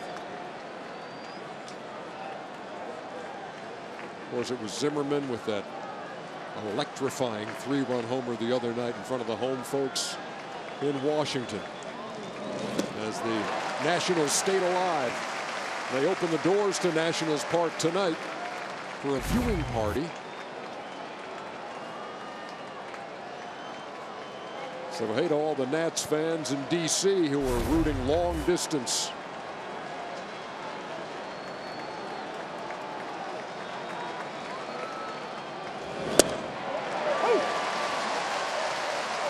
Second time tonight that Zimmerman's had that look on his face, like, really? Yeah, he's giving him that corner right there. To Buehler's credit, he's hitting it and staying out there. You saw Taylor kind of make an adjustment and go the other way. Zim's probably going to have to do the same. Struck him out to end the 6th. The Nats finally get on the board. We head to the bottom half.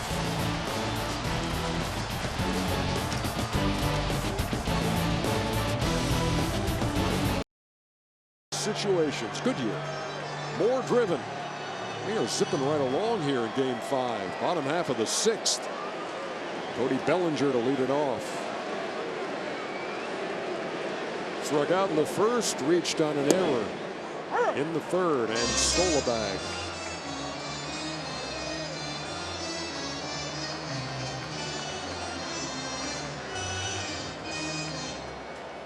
Dodgers lead it 3-1. 3 Nats on the right side as Bellinger took a huge cut and came up empty. And I got to believe this is Strasburg's last inning right here. He's up 3rd. See them warming up Rainey. I think if they need help to get out of an inning here for an out, but really hoping he gets through this inning is the game plan. On the ground and into right field, base hit. Bellinger got it through the shift.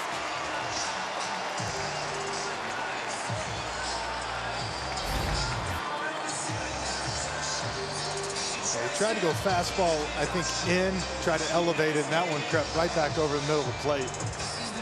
First baseman, Matt Beatty. And I think another scenario right here where they're going to have to keep an eye on him. They know Suzuki's got a little bit of a bum shoulder back there. He's going to pick a pitch and go, I would imagine, sooner than later. Bellinger ran on a breaking pitch his last time, easily stole second. His 2nd stolen base of this series. And there he goes again right away, and again a breaking pitch. And again he steals it with ease.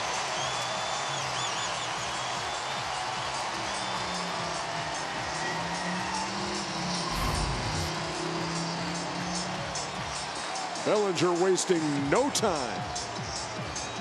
And we talk sorry, Ernie, but we talk about how good Washington is at stolen bases. Washington hasn't stolen a base yet this series. That's the 5th for LA.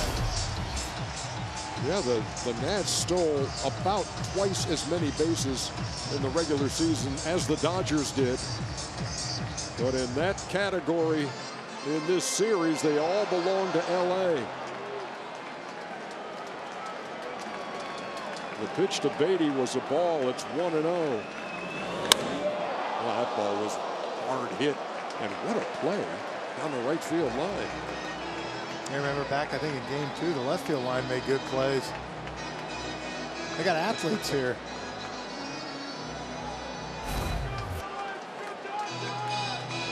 Tough carom right there. Nice play. And we got the thumbs up and the whole bit. So it's a ball and a strike to Beatty.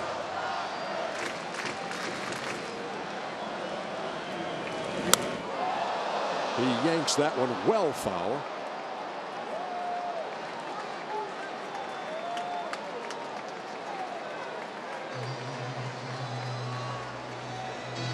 Yes, sir, Clayton Kershaw.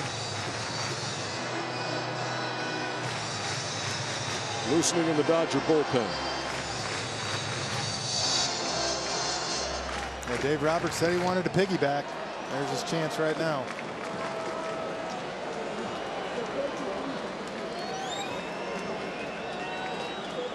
Bellinger took a break off the bag, scampered back after Strasburg took a look. may have been thinking about swiping third with nobody out.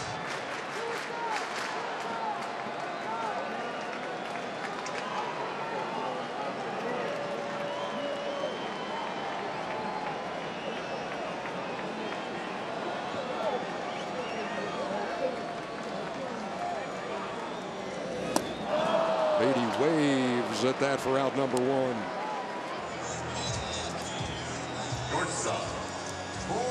The MLB postseason on TBS is brought to you by Utz Snacks, the crunch that connects us all, and by Geico. 15 minutes could save you 15% or more on car insurance. Great crowd tonight. Once again, better than 53,000 in each of the first two games here at Dodger Stadium. As Corey Seager stands in.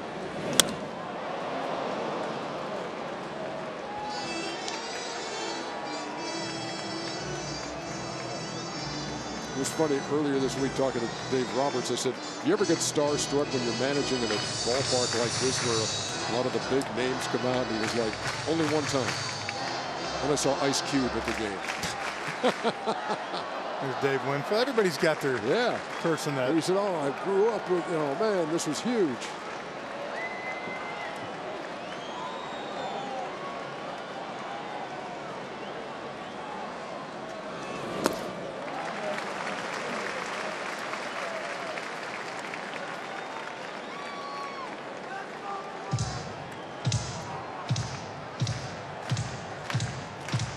See that up top. Seager still hitless with runners in scoring position, looking for that first RBI. He's 3 for 18 now in the series, 0 for 2 tonight. Bellinger's out there at second. Oh, no! No! We'll take a look down there at third. And Jordan Baker says, yeah, he went. Fans don't agree.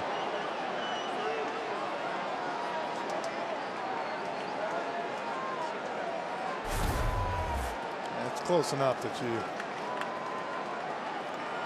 you can ring him on that one. Here you see Tanner Rainey and Patrick Corbin.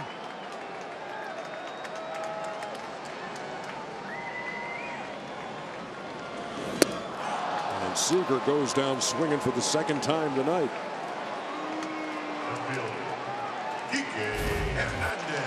There's that curveball. Like I said, after the second inning, you feel like he really got a grip on that. And it's been locating. It's been tough sledding since then.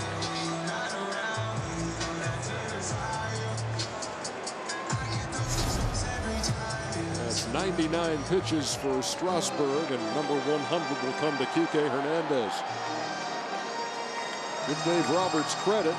Pushed the right button here tonight with a start. First one of the series for Hernandez in left field. He responded with a second inning home run. Flat out to center in the fourth and made a circus catch off of Soto earlier in the game. Yeah, and I think if Hernandez or Smith get out here, we're going to find out how many innings Kershaw's going. Because if they double switch, then I think you're looking at 2 innings for him. If not, with his spot coming up in the lineup, Ernie, it might just be a 1-inning relief appearance.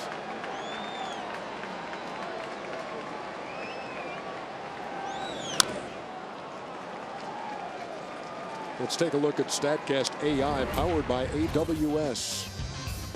Look at that launch angle, 40 degrees. And you see it, Turner, Hernandez, those guys, they love versus right-handed pitchers to get that ball in the air, and you can see why right there. Yeah, Taylor had plenty of time to camp under that and try to make the leaping catch at the wall.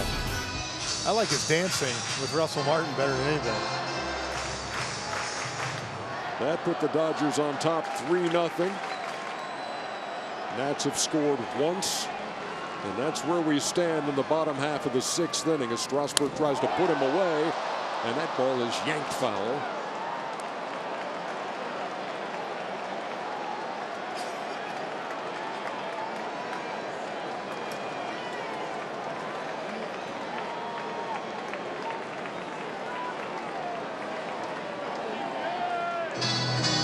Hernandez will always be remembered by Dodger fans for the 3-homer game, a Game 5 clincher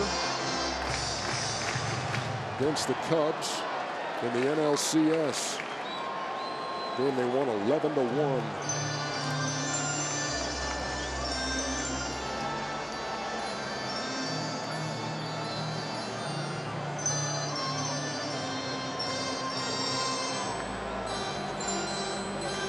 Game 5 against these Washington Nationals back in 2016. That was in Washington, and Kershaw came out of the pen in that game.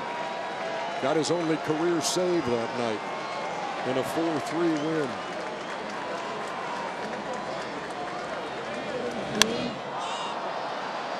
Popped him up, but that's going to be a couple of rows deep. And then bouncing about 15 rows further. It almost hit Alex down there. Right over Alex, right over Underdog. Joe Underhill. Yeah, there you go, Alex. Actually, Underdog has stepped away. I know, I lost him. No, but we almost had it. We almost had it, guys. Well, I saw, yeah, you made a gallant effort for that one, Alex.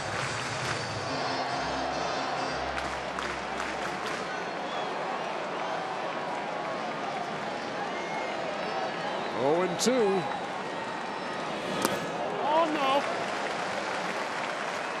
Try to go with the changeup there, get him out front.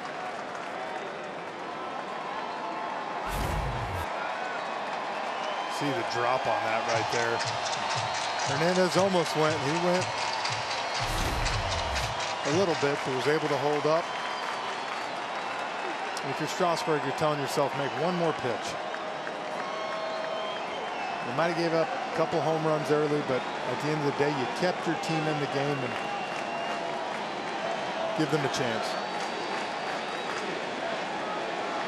Bellinger, after the leadoff single and stolen base, still out there at second as Hernandez strikes out. Strasburg allows a leadoff single and strikes out the next 3. You see the slider right there to Howie Kendrick, and right here a big strikeout to Zimmerman on a curveball. He's had a great night so far, and that's why Dave Roberts sent him back out there for some more. 6 Ks on the night for Walker Buehler.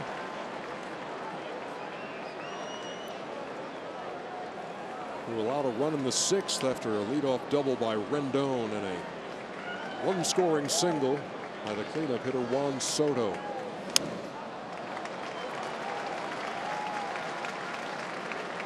That was pitch number 99 as he faces Kurt Suzuki. 7, 8, and 9 due up here in the 7th. Well, they were the ones that got it going in the 5th. Walk and a hit by Taylor got first and second. They weren't able to do anything with it. Well, Strasburg couldn't get a bunt down. That was a strikeout. Turner struck out, and then a fly out by Adam Eaton ended the threat. So they've had a couple of chances, finally cashed in the 6th.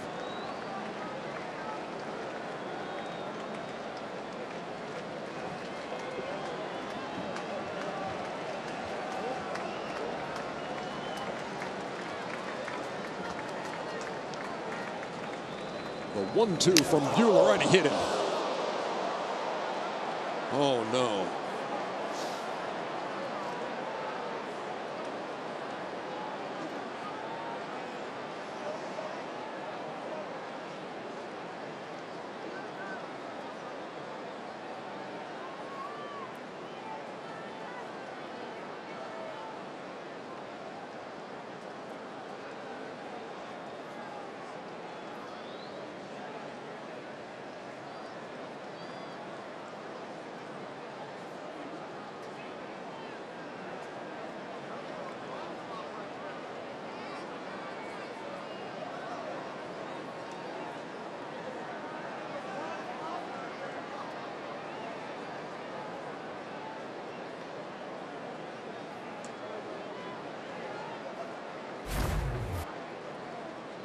Jeff, watch this. Suzuki Gets his wrist first. Which you're definitely glad it took some of the speed off, but from there you can tell it went up, and the way you're looking, it probably got him somewhere in the eye, the nose, and you saw Mike Rizzo, the Nationals GM, looking on.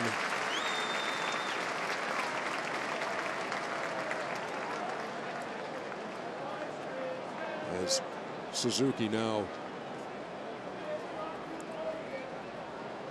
is sitting at home plate.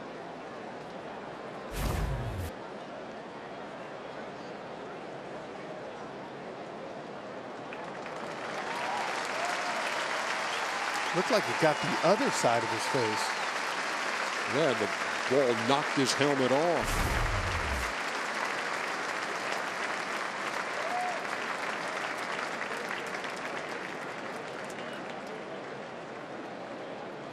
So what I don't know if it's so much his face as he's just, whether it's a concussion or buzz, he's having a tough one.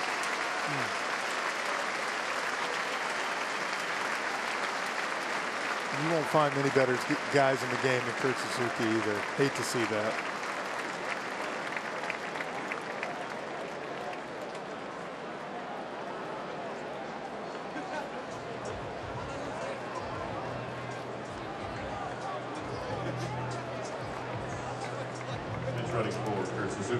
So a sobering way to begin the bottom half of the seventh inning as Suzuki off the wrist and up high off his head.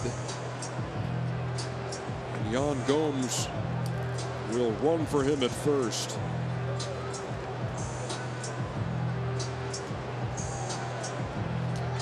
As Clayton Kershaw continues to warm up in the Dodger bullpen. And here's Michael A. Taylor. Man, Frenchie, that is just so scary. And the sound is tough to take. I wish the best for Suzuki as the Washington training staff will look him over. Taylor fouls it away, 0-1. As you said, I'm just glad it hit the hand for his sake to take a lot of it off that. You know, you can look at it. You hate that it happened that way to begin with at all, but I'm thinking of all the things that could happen. The there. worst. Yeah.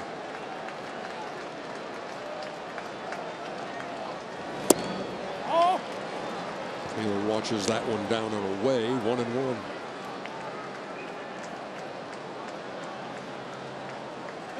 As Drupal Cabrera has a bat, he would hit for Strasburg.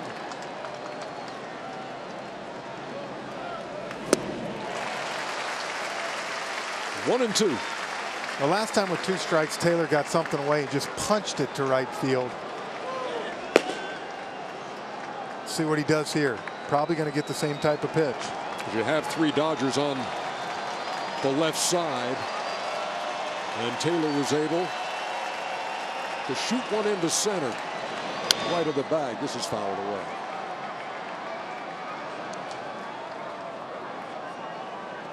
And the Dodgers have led from the start as much as 3-0. But a swing of the bat away from tying things up as Taylor represents the tying run here in the top half of the 7th.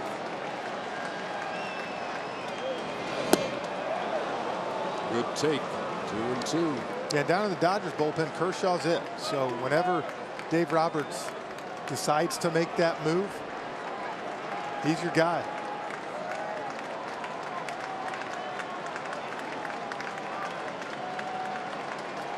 The 2-2. Taylor goes down swinging for out number 1 here in the 7th. Big pitch right there. He sticks with the cutaway, got him to lay off a curveball to pitch before. Taylor did a good job. That one couldn't lay off. Strikeout number 7 for Buehler, who's had this year a 16 strikeout game against Colorado and 15 against the Padres.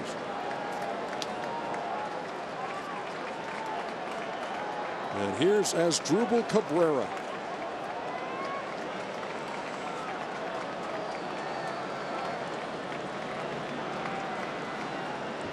The switch hitter swings him left-handed against the righty Buehler.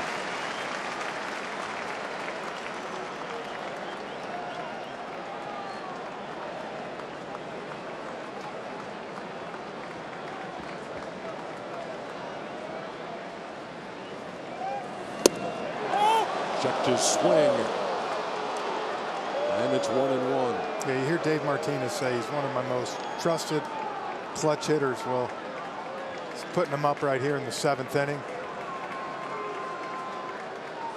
He needs a big hit from him.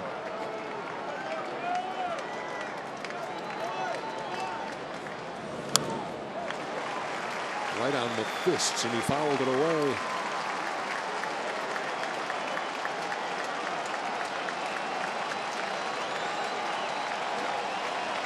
Turner shifts all the way over in the second base hole.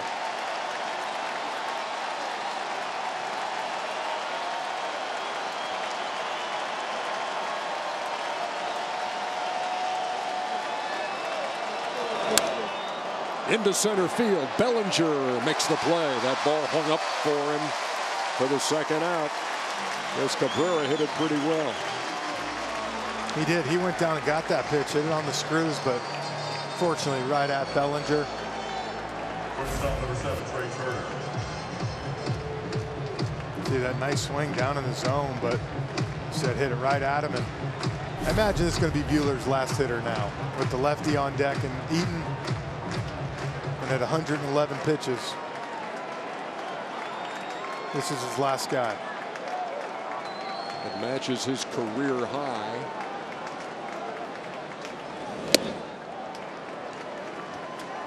And here's Trey Turner, who has struck out twice and reached on a fielder's choice, and now in his career he's 0 for 11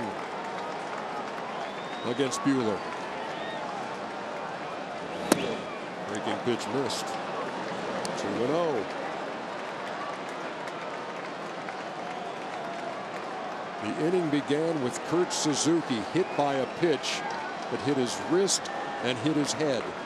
He was replaced by Yan Gomes, who's the pinch runner at first. And after a Turner strikeout and a Cabrera line out to center, Trey Turner looking at a 2-1 count. Yeah, he's had him on that curveball and cutter slider combo all night. And Buehler wants a new baseball. You see Juan Soto, Rendon, those are guys that they're trying to get guys on base for and give them an opportunity.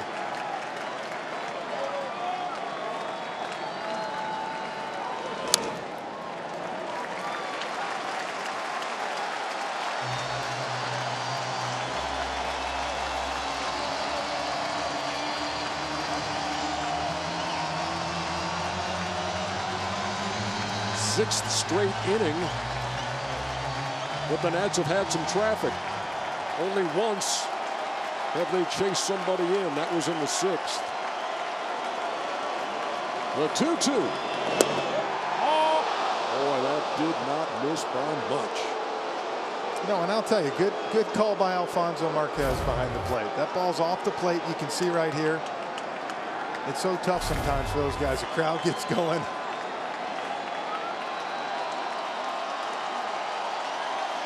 The 3-2. All 4, they're at first and second.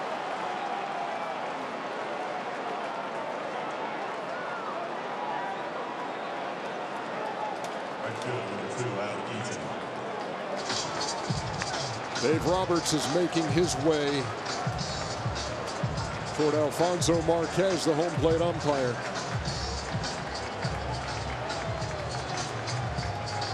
That's going to be it for Walker Buehler. Clayton Kershaw begins the long walk from the Dodger bullpen. The plot thickens in the 7th.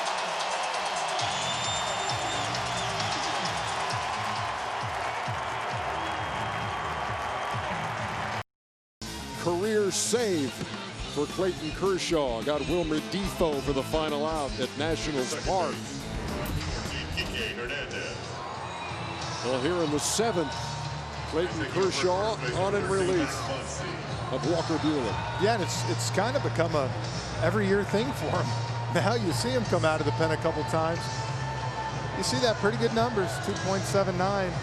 5 base on balls, though. I think that's the one thing. Usually starting pitchers like to get into the game, get a feel. He's got to come in throwing strikes. The call tonight presented by Physicians Mutual Insurance for all of us. Chris Taylor, as they bring Kershaw in, the double switch. Chris Taylor is in left field.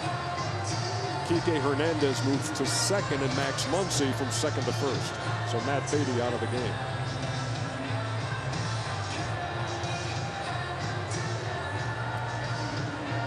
That is one of the things about this Dodger team you truly appreciate, is the versatility defensively of this team.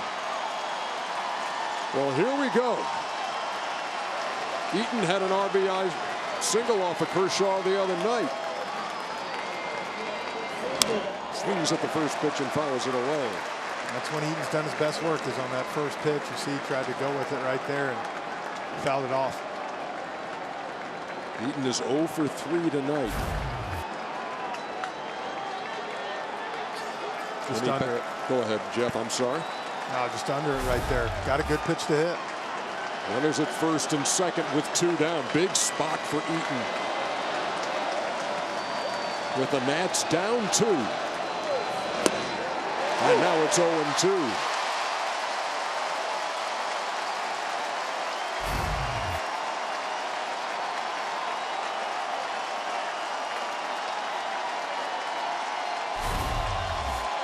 Even if you do swing at that one, Ernie, not much you can do with it. Better than 50,000 on their feet and screaming in Dodger Stadium.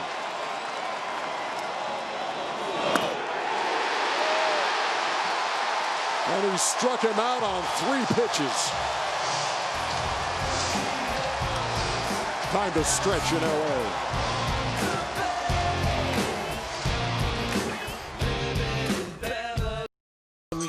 The top half of the 7th. And he's not the only one who was pumped up about it. You can see Walker. He appreciates that right there.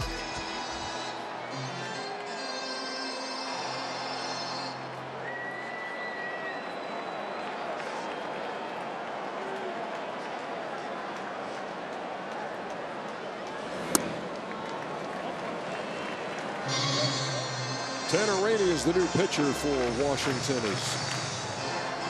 Will Smith takes the first pitch, 1-0. And you see those numbers right there, 48 innings, 38 walks, high strikeout, high walk guy.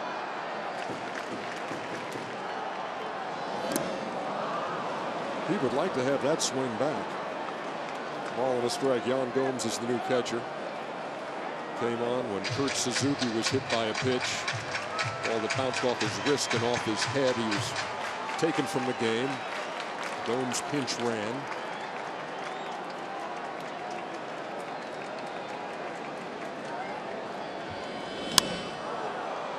Rainey pops him up. And Trey Turner with the squeeze for out number 1. Time for the Geico game summary. If you're just joining us here, game 5. Winner gets the Cardinals, and Walker Buehler and Steven Strasburg the starters. End of the night for both. They leave in a good tight game here, Jeff Francoeur. They do, and really the big thing of the game has been Muncy, Kike's home run. 2 home runs for 3 runs. And honestly, coming in, I had it written down.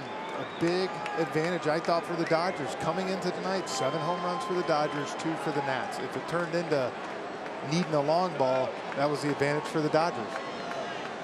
Chris Taylor's first at bat of the night when they made that double switch. He came into the pitcher's spot.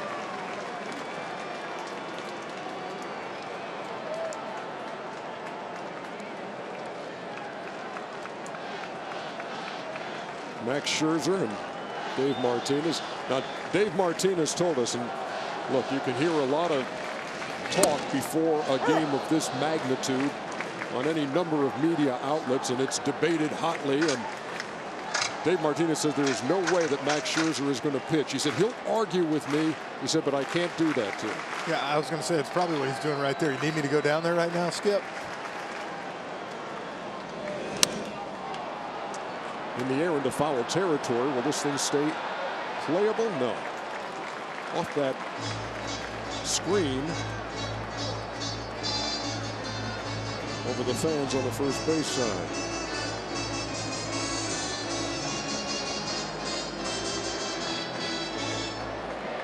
A 3-1 game in the bottom of the seventh. The 106-win Dodgers pushed to the limit in this NLDS by the wild card winning Washington Nationals. Last wild card winner in the National League to win an NLDS, the Cubs in 2015. Into right center field, there's Adam Eaton making the running catch off Taylor for out number 2. And I would think at this point you're going to see Patrick Corbin come into this ball game to face Jock Peterson. Number 31, Jock Peterson. Dave Martinez on the top step, and here he comes.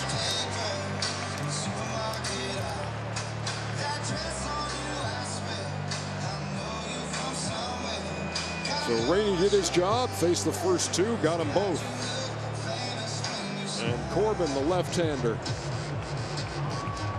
makes his way into Game 5.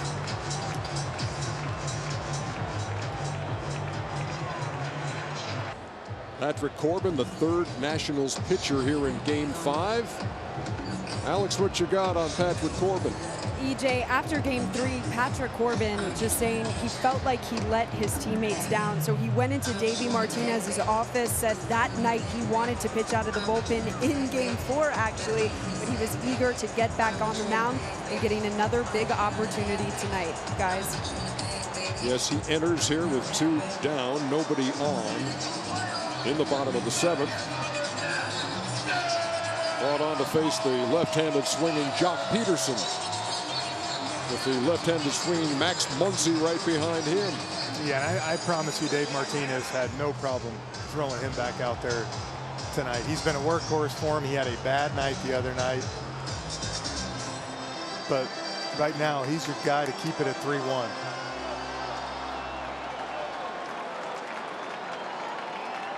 He started Game 1 and was the losing pitcher against Buehler. Charged with the loss in relief in Game 3. And there's a strike to Peterson, 0-1.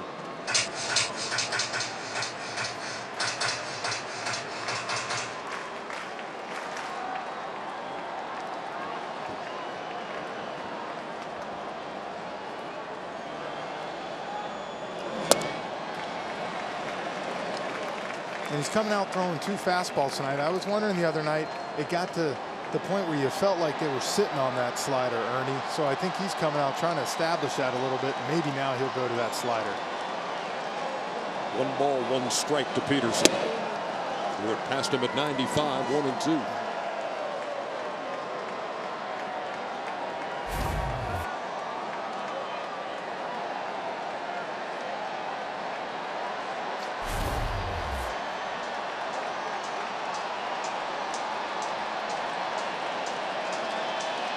The 30-year-old lefty into the wind, and Peterson waves at strike 3. So the Washington pen does its job. Tanner Rainey, Patrick Corbin, 3 up, 3 down. 1 at 7. Rays forcing a Game 5. You know, Dave Martinez got the first hit in Rays franchise history way back in 1998. Now, he would like to see some action out of that bat rack in the Washington dugout because they're down 3-1. Kershaw's back out there to start the 8th, and he faces 3, 4, and 5. Anthony Rendon takes 1-0. And there comes that curveball. It took a while to see the first curveball. He comes out on his 4th pitch of the night tonight and throws it. Kershaw came on, with 2 out in the 7th and struck out Adam Eaton with runners at first and second. Rendon in the air to left. Taylor goes back to the wall, and it's gone. Anthony Rendon, a leadoff homer in the 8th, and it is a 1-run game.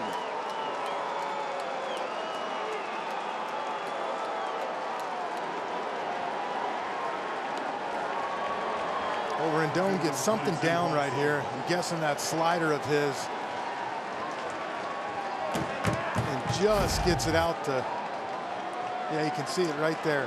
I mean, it's a ball down, but he drops that bat head on it.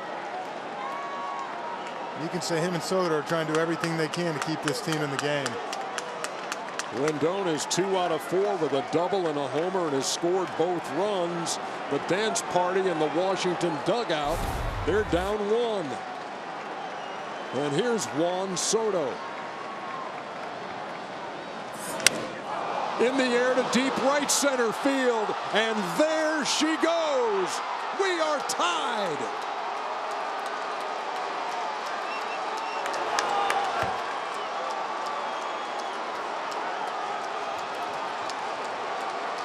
Wow, just like that, 2 pitches, 2 solo shots, another slider right here. And Soto was all over this pitch. Rendon's just snuck out. This one had plenty of distance. Dave Roberts has taken the ball from Kershaw here in the 8th. A strikeout in the 7th. And back-to-back jacks in the 8th. Have this game tied with nobody out in the 8th.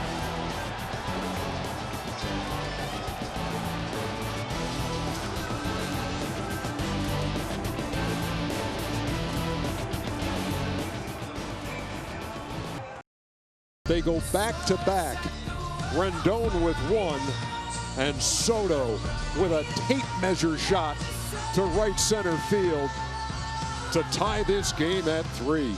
Yeah, and you know, a competitor like Kershaw, he can't believe it right now. And 2 sliders in a row. Slider to Rendon, that actually wasn't a bad pitch. That one right there to Soto was right down the middle. Kenta Maeda, who was pitched in games 1, 3, and 4, now enters game 5 and throws a strike to Howie Kendrick. And well, this is one of their most trusted right-handed relievers right here, Maeda. He's going to be asked to keep this game knotted at 3.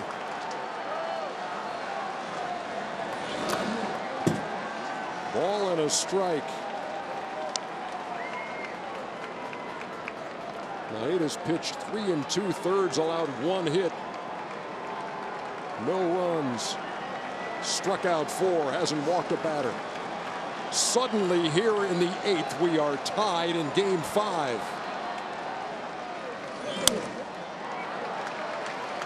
Wow, how things change, Frenchie, when you're sitting in a 3-1 game. Kershaw comes on in the 7th, strikes out Eaton.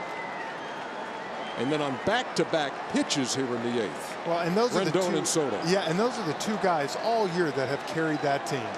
Rendon leading the NL in RBIs, and Soto over 30 home runs, 100 RBIs, and both of those answer the bell tonight in the 8th inning. A ball and 2 strikes to Kendrick, who watches it sail outside, 2-2.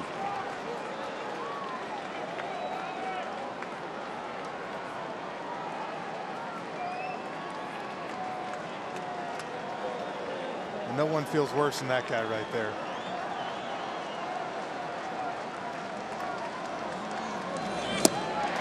Maeda strikes out Kendrick for out number 1.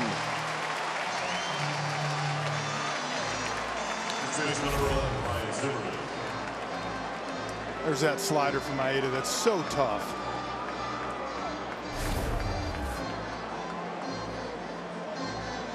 You can argue and say he's been their best pitcher this series out of the pen for sure.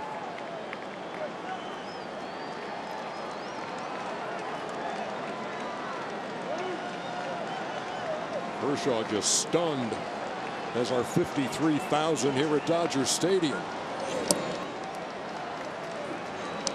Well, and these are some of the best starting pitchers you have, Ernie, but at the same time, Corbin in game 3, Kershaw here. Coming in is different. It's a different animal coming in from the pen.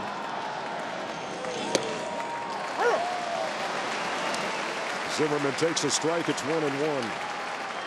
He singled in the second, called out on strikes in the fourth, and struck out in the sixth.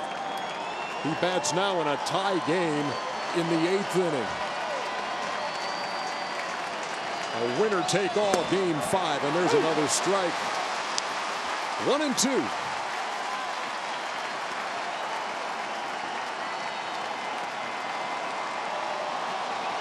Talk about Davey Martinez needing to shake things up in the bat rack, and they have here in the 8th with back-to-back homers, and now the count even to Zimmerman. Same thing in the wild card game. They were able to hold that lead that the Brewers had at 3-0. Today, same thing. 3 runs, first 2 innings. Strasburg and that bullpen have given this offense a chance to get back in it, and they've done it. Third time Zimmerman has struck out tonight. 2 outs in the 8th. There's that slider again right there. He's so good at putting it right on the corner, as you see. Right there, there's nothing you can do with that pitch. You can see the emotion from him.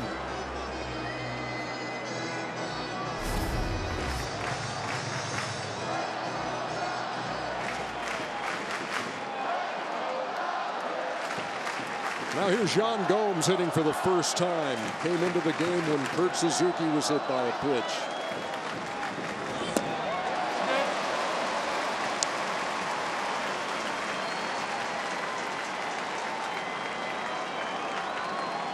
Gomes hitless in the series, 0 for 4 with 3 strikeouts.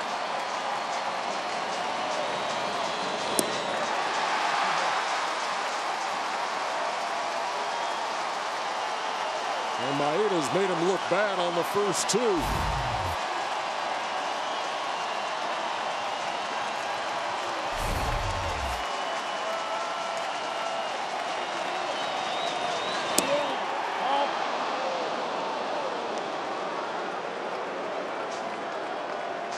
Good job by Gomes taking that one right there.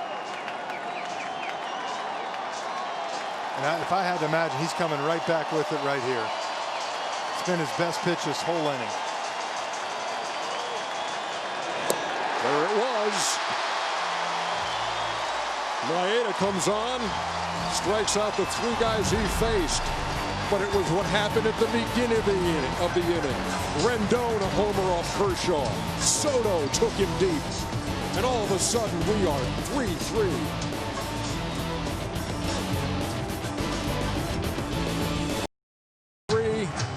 Homestanding Dodgers 3. Winner take all game 5 with the Cardinals waiting for him in the National League Championship Series.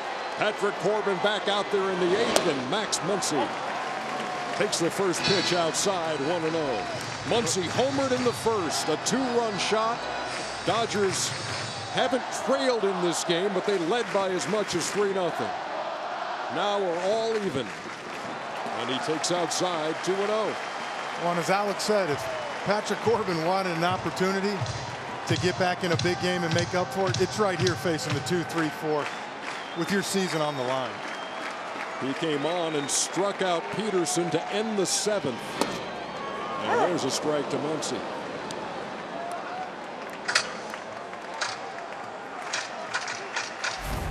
The Nationals in another elimination game. The wild card game is an elimination game. They won that coming from behind to beat Milwaukee. Popped up behind second. Trey Turner with the play, 1 down. So, Jeff, we talk about what they've faced. Again, you beat Milwaukee. That's an elimination game. Game 4 was an elimination game. Zimmerman hits the big home run, and here we are as they come back from 3-0 down to tie things up. Yeah, you can't say enough of what they've done. They just continue to fight. That's their huge thing. Stay in the fight, and they've done it. And now here you are in the 8th inning with a chance to go into the ninth with a chance to win this ball game. Score a run and you win. They've given the Dodgers everything that they could ask for right now. What more could you want in the game 5 right now? You're exactly right. Justin Turner just got hit by a pitch, and he's on with 1 out.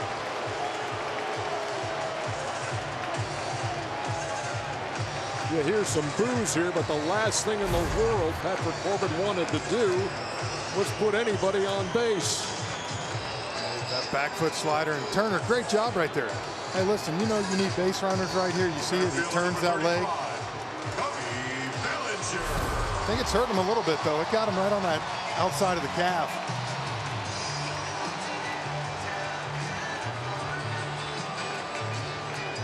And that brings up Cody Bellinger, who has a hit in 3 trips. Still has never homered in this ballpark in his postseason career. Yeah, and 70 ABs. So. And still hasn't knocked in a run in this series. Well, and this was the matchup in game 3 that got the rally started for the Dodgers.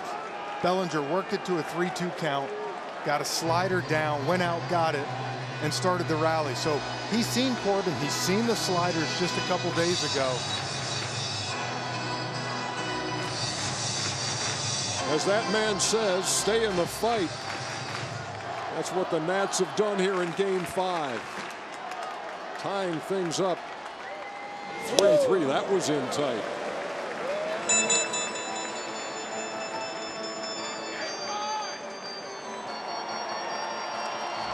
The veteran David Freese has a bat in the on-deck circle. Played in more playoff games than anybody wearing that Dodger uniform tonight. Bellinger waits and fouls it off. Didn't have a good swing. Well, Freese was the other guy right there. Came in after striking out 2 times in game 1.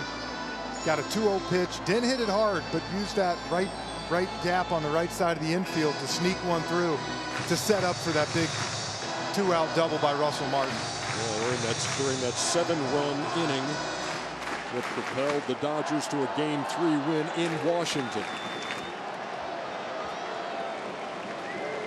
Turner with a lead at first. Bellinger waiting.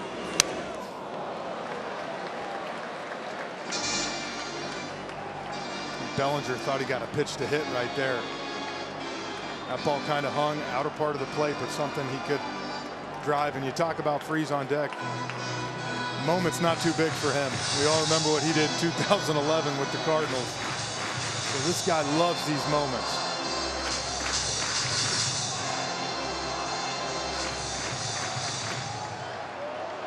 Patrick Corbin, the 3rd Nationals pitcher.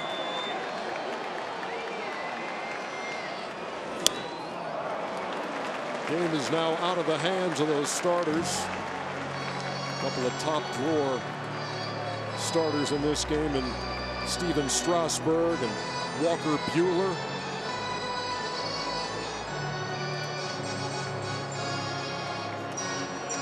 Dave Roberts going to the Clayton Kershaw well out of the bullpen. It worked for a moment. A strikeout. And then the roof fell in with back-to-back homers in the 8th. Bellinger with a good at-bat here in the lefty-lefty matchup. We saw in game 3 Corbin how quick it got away from him. Kershaw comes in 3 pitches, strikeout. And then in 3 pitches, 2 home runs, and he's out of the game.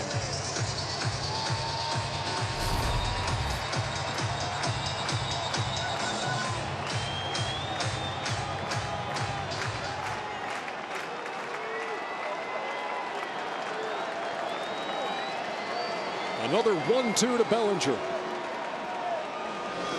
And he struck him out.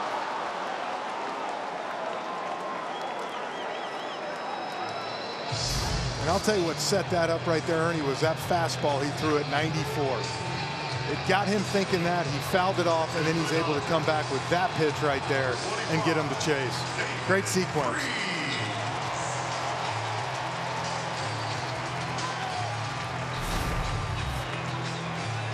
2 down now for David Freese.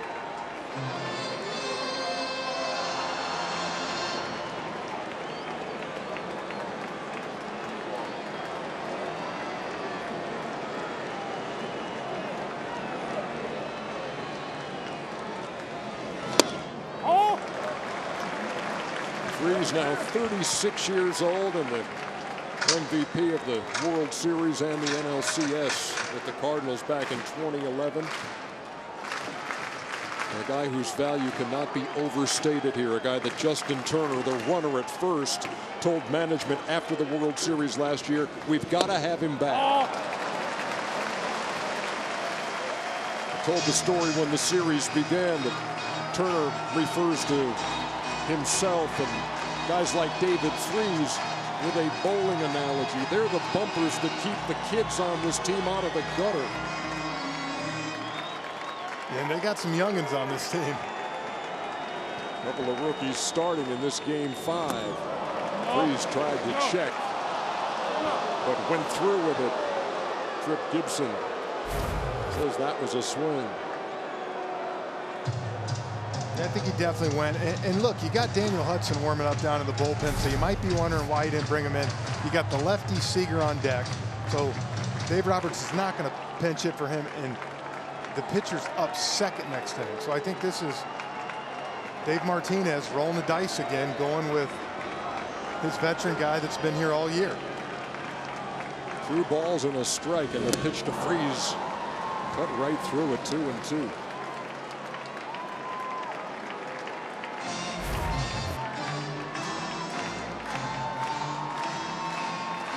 Breaking pitches don't get much better than that. As he had Freese out in front.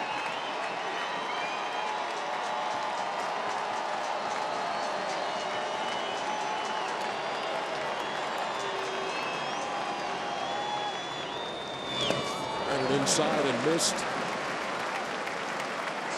And it will be a full count. Which I think is a big deal with Turner at first. Not the fastest of guys, decent speed, but with him moving right here on the 3-2 with 2 outs, a hit to the gapper and he can score him.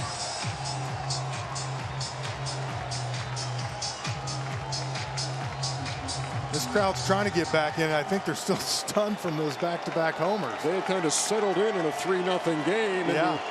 A comfort level. Runner going, and Freese strikes out to end the 8th.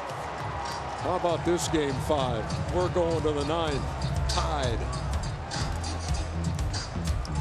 Well, after a 13-1 game 5 in Atlanta, we owed you this one, folks. 3-3 going to the 9th in game 5 between the Nats and the Dodgers. Joe Kelly comes on here in the 9th. And he faces Michael A. Taylor. Yeah, interesting call right here by Dave Roberts. Usually in this situation, you're going to Kenley Jansen, who's your closer. He has struggled some down the stretch. And this is a situation right here that, you know, in game 5 tells me he trusts Kelly right here.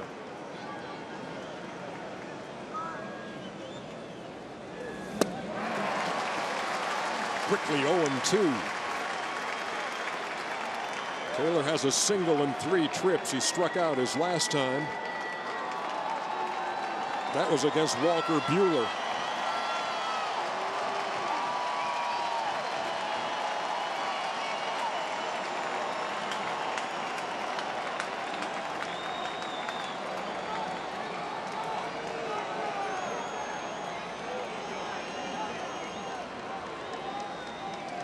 Here comes the 0-2, and that's down low.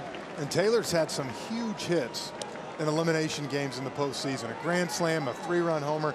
Yes, they have come up short, but at the same time, this is a guy that's used to these moments. He's been there. Might not play every day for the Nats this year, but he's a guy with experience. He's found himself in the lineup every day since the injury to Victor Robles. A ball and 2 strikes, and he fans to open the 9th.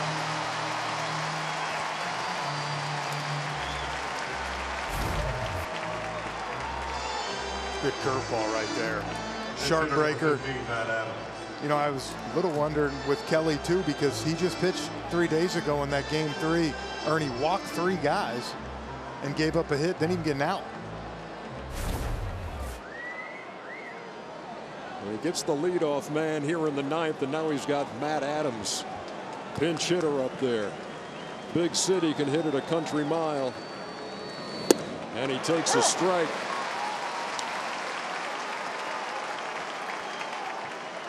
This reminds me of that playoff game with the Phillies here at Dodger Stadium when Matt Stairs hit the home run. Matt Adams is sent up there to do one thing right now. Take a chance.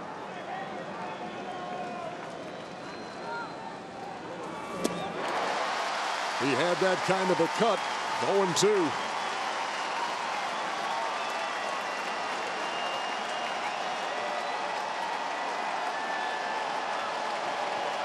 Yeah, to see that stat. They know how to do it late. They did it in the 8th today.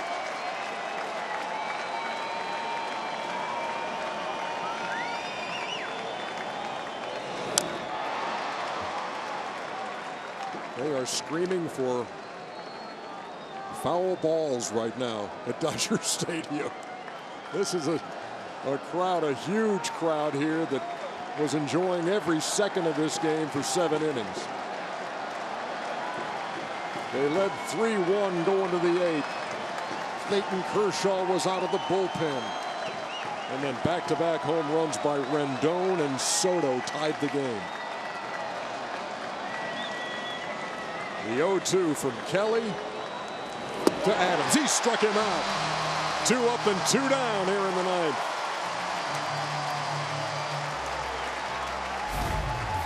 Well, you see Joe Kelly has been sharp today. Game 3, couldn't find the strike zone, but this is a guy who's won the World Series with Boston last year. Had some huge games for them down the stretch. Now he struck out the first 2 guys here in the top of the 9th. Been 5 strikeouts by Nationals hitters since the back-to-back home runs. Maeda got 3 of them. Kelly's gotten the first 2. Here's Trey Turner, leadoff hitter.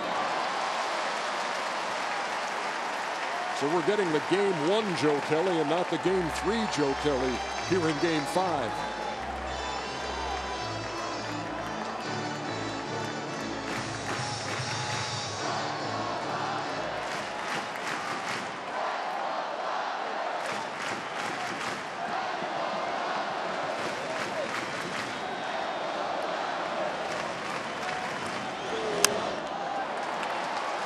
Routine into right.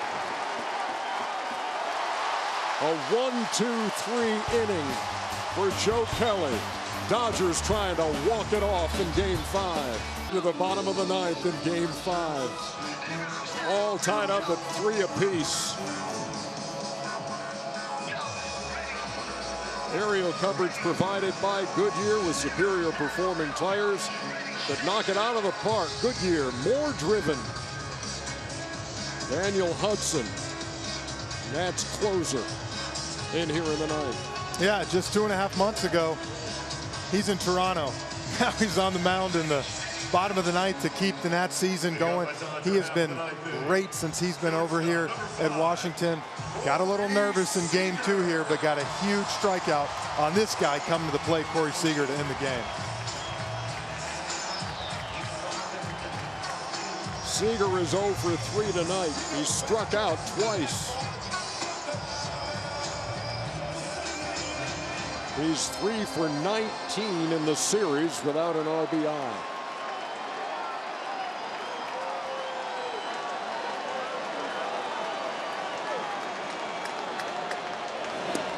And he takes a strike from Hudson to get things started here in the bottom half of the 9th.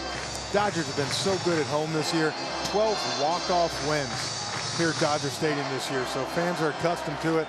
And I know that guy, Clayton Kershaw, would love another chance to pitch in the NLCS.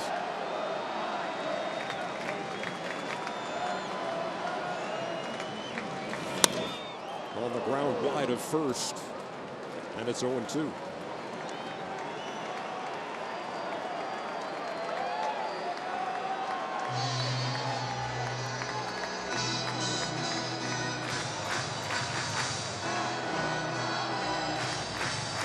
There's Soto, who's home run back-to-back with Rendon off of Kershaw. Tied this game in the 8th. And that's the thing. If you're the Nats right now, you look at it, if we can just get past this inning, you got 2, 3, 4 coming up. Eaton, Rendon, Soto, who the last 2 games have been your offense.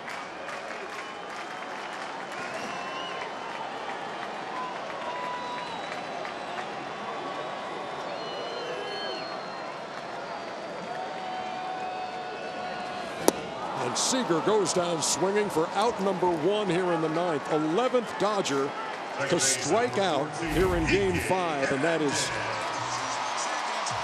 63 in this series. And that's the 3-2 slider that he threw the other night to get Seager, and then got him on this one.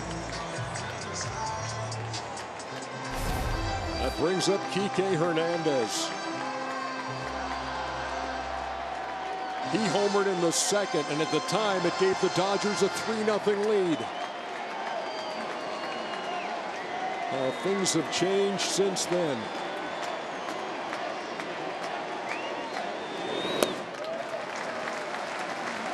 He gave him that 3-0 lead, and I think everybody here at Dodger Stadium thought, okay, here we go. We're going to roll. And you got to give credit to the pitching of the Washington Nationals finding a way to put a bunch of zeros up on the board and give your offense a chance to get back in the game.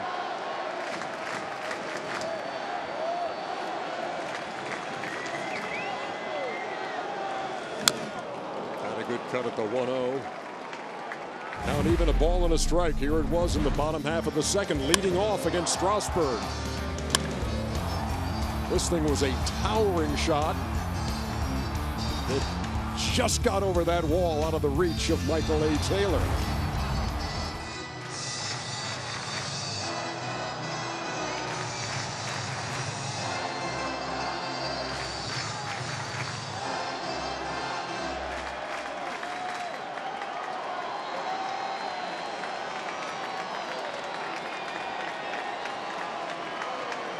Hudson deals the 1-1. Line drive, base hit left field. The Dodgers have the winning run on with 1 down.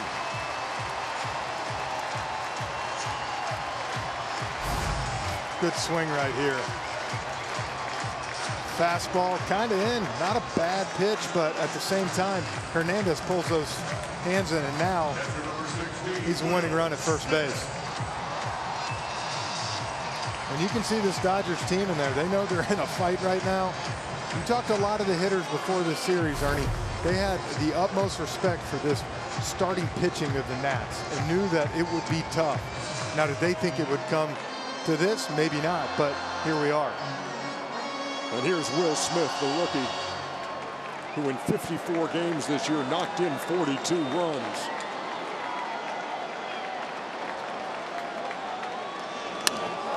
In the air to right field and well hit.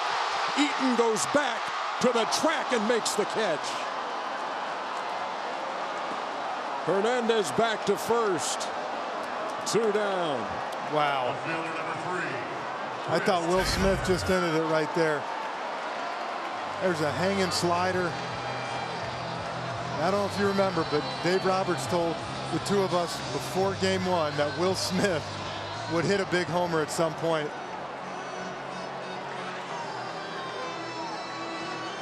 You see, those guys thought he did too. They were trying to will it over the wall and right. And that brings up Chris Taylor. Hernandez still at first now with 2 down.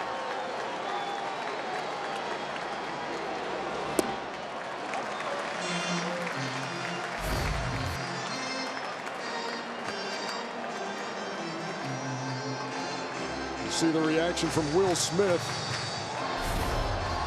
Yeah, I can't tell if he thought he had it or he was watching it carefully. Absolutely. He was like he was watching a tee shot on a par 3. Look at the flag, look at the ball. Does it have enough?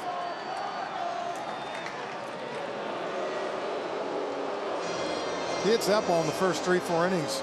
Good chance that might be a home run. Nighttime here, the ball does not carry like it does early in the game. Taylor had a dozen home runs, knocked in 52 in 124 games, missed some time with a broken left forearm this year as Hudson throws over.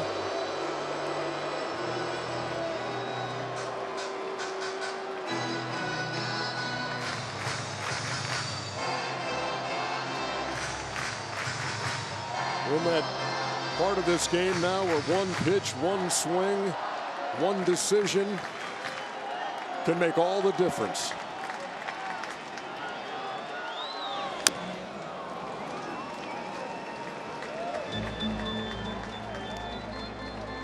Good pitch. Hudson's got to keep that fastball down, slider down. You don't want to elevate anything to Taylor right here and give him a chance to end this thing. Because like I said, Ernie, to me, the Nats' chance, if they can get out of this, is the 10th inning. Eaton somehow gets on. If not, you have your two hottest hitters, Rendon and Soto, who the last 2-3 games have been seeing it again and hitting good.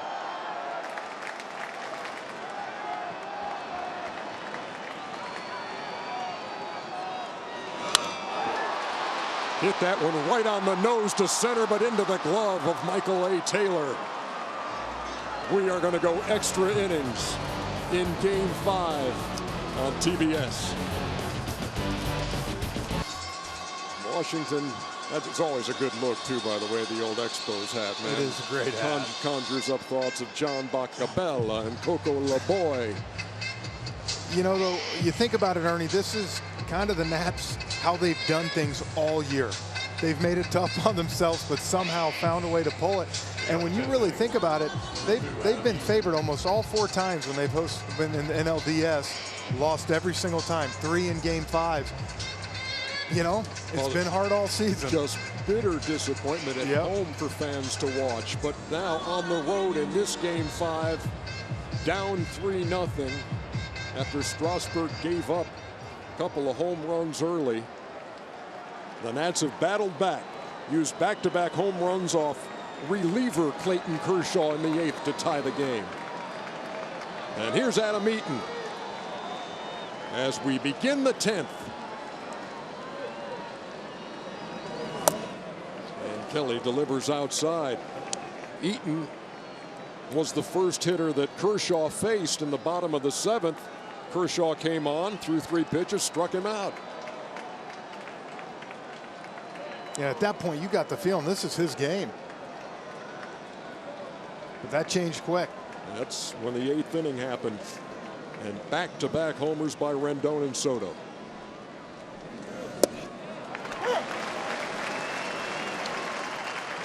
Eaton leads it off after being chased to the wall by Will Smith in the bottom half of the 9th.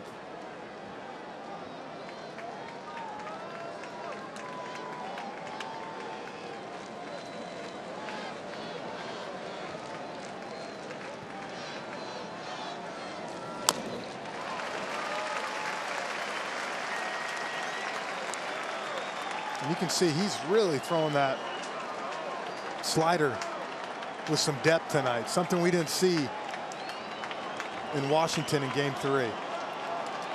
Different Joe Kelly tonight. He came on to start the 9th, struck out.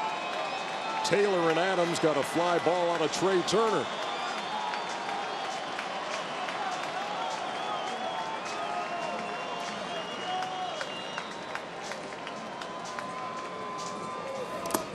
And he's got to navigate a tough part of the Washington order here in the 10th. Eaton, who can handle the bat, Rendon, and then Soto.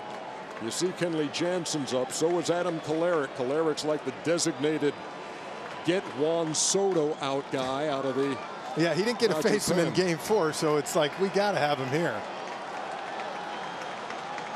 But the way Soto's swinging the ball against all lefties, Kolarek might be the lefty that can get him out coming down from the side. 2 balls and 2 strikes. And Eaton works a full count here, leading off the 10th.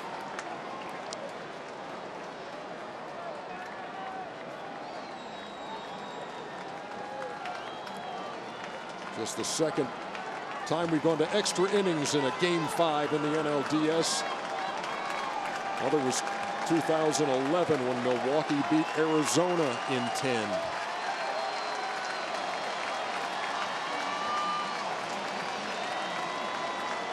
Kelly delivering a 3-2 to Eaton. And it sails outside. The leadoff hitter is on here in the 10th.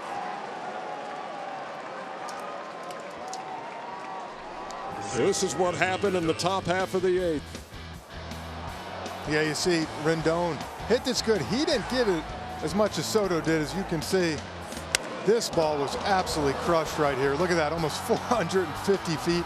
And when that ball was hit, not a single outfielder moved. And that's how they got back to 3-3.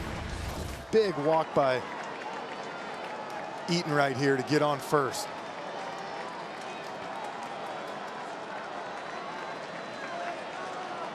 Here's Rendon. Has doubled and homered in his last 2 at bats.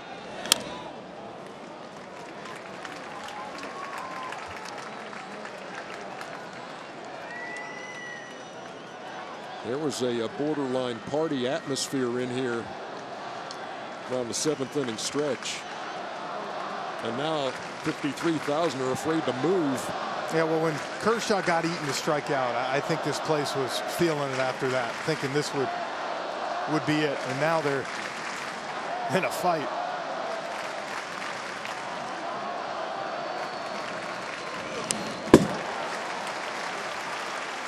Rendon fouled that straight back and looked to be on it.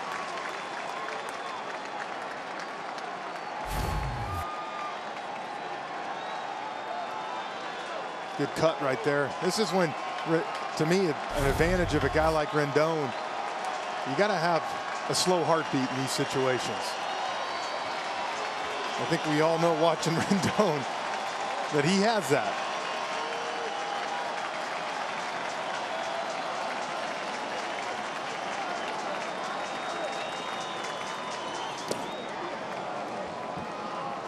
.99, but down low.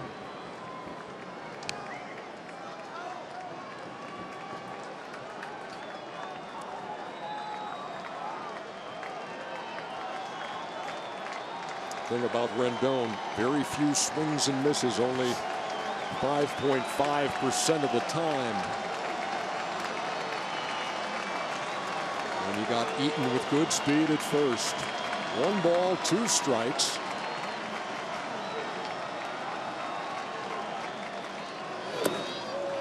And we're at 2-2.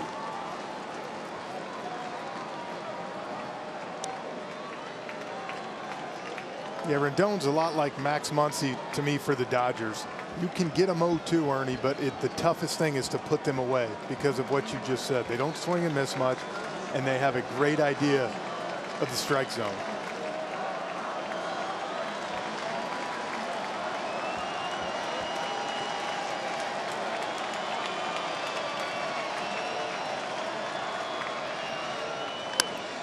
In the air to left field. Taylor goes back. It's off the wall.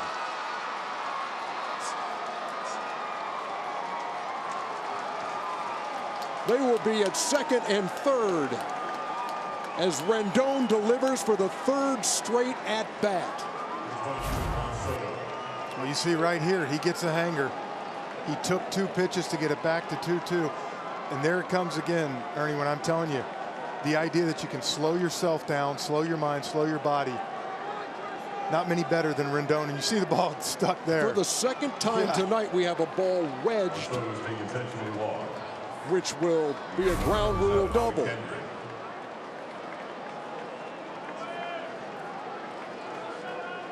It happened with Jock Peterson as the leadoff hitter in the bottom of the 1st before the home run by Muncy, and it happens here as Rendon plants one in left field.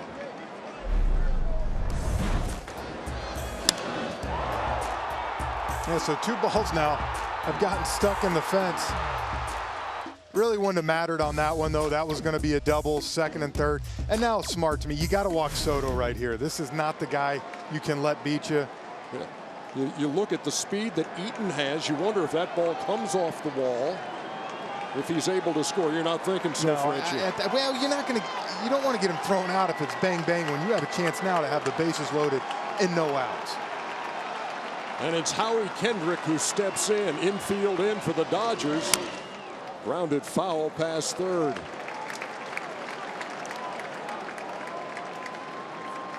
So a walk to Eaton. Ground rule double by Rendon. Intentional pass to Soto. And here's Kendrick. Got to give this Nats offense a lot of credit. They have battled tonight. Couldn't get anything early. Now they've taken advantage.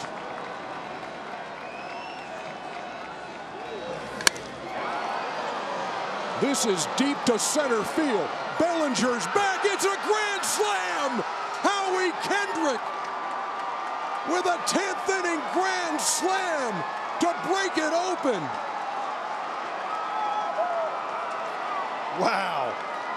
It is 7-3. The former Dodger breaking hearts in Los Angeles. You talk about staying through a ball, and look, there's fans leaving already. And they are shocked at what the Nats have been able to do in the 8th and now the 10th with a grand slam by Howie Kendrick. Dead center.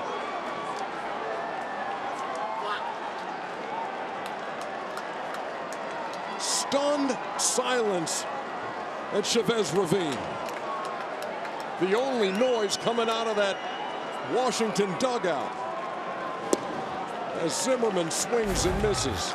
Let's take another look at this. Tried to go a two-seamer right here, trying to get that rollover. And Kendrick, as good as anybody, staying inside the ball and going the other way. Lined out to Bellinger, caught it at the wall. That one, he got enough. And for the errors he's made this series, you know that made up for it and more. Zimmerman takes one in the dirt. Nationals Park, where they're having a viewing party on that big board.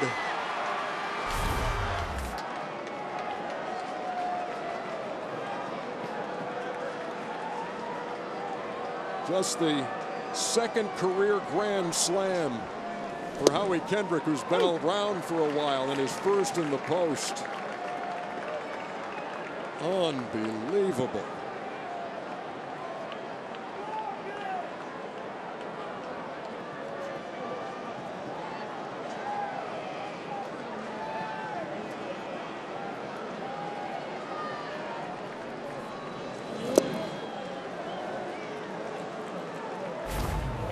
Right here, Ernie, look, he's trying to go two-seam right here to get him to roll over. And do you see how Kendrick drops those hands and stays inside the ball? His idea right there is, I'm getting a sac fly, getting that one run in. By having the right approach, he ends up getting all 4 guys in. Great job by Howie. Like you said, after a series where he's made 3 errors.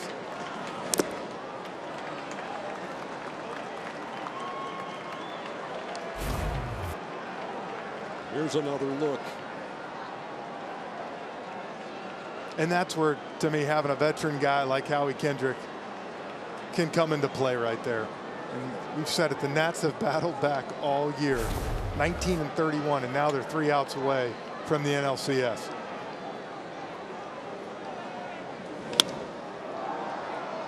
In the air to left to Taylor from the bat of Zimmerman for out number 1. Back in 2015, they had a game 5 here, the Mets and the Dodgers. And Howie Kendrick was wearing the Dodger colors then. Struck out to end the game as the Mets beat him 3-2. And here at Dodger Stadium tonight, wearing the Nationals colors,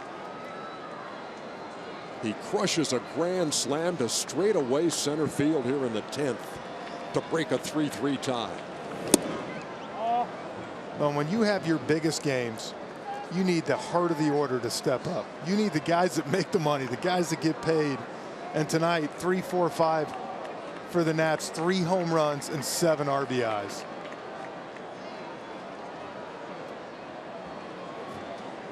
Yan Gomes waits and takes a strike.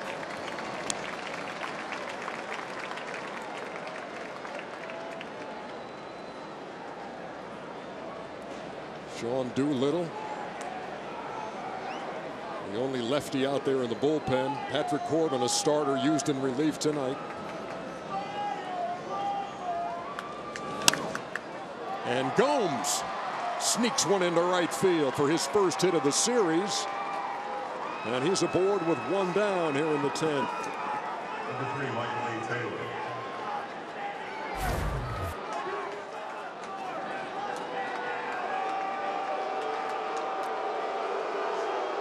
Dave Roberts on his way to the mound.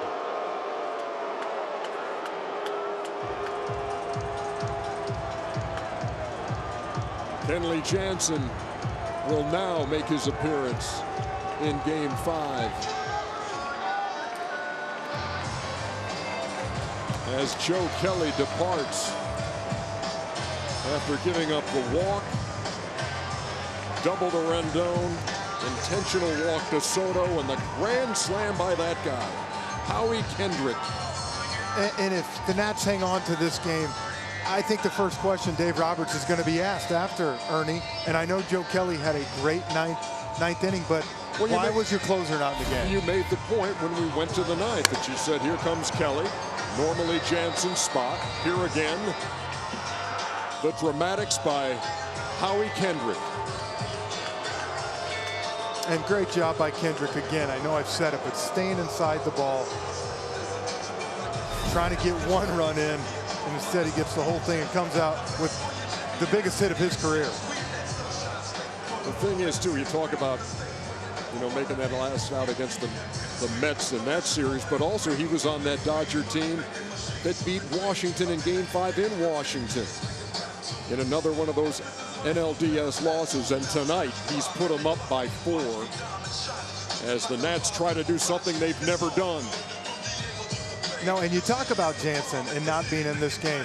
There was talk, about him not having his best stuff down the stretch.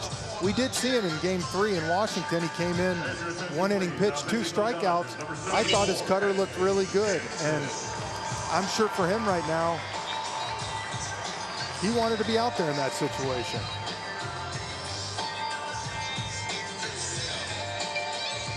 So he comes on here in the 10th, trying to keep the deficit where it is right now. You talk about Kendrick and had some issues with the glove in this series.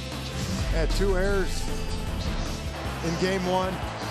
The base running mistake here that in Game 3 that took them out of a bases loaded when they were trying to come back on the Dodgers. And then tonight in the 3rd inning, he gets a ground ball routine, goes right between the legs. But as you can tell, that's why Dave Martinez stuck with him. They know what he's made of, and right there, you see it. He knew it. His longtime manager with the Angels, Mike Scioscia, hung the nickname Truck on him, and the Dodgers feel like they've been hit by one here in the 10th. First pitch to Michael A. Taylor is popped up, and that is out number 2.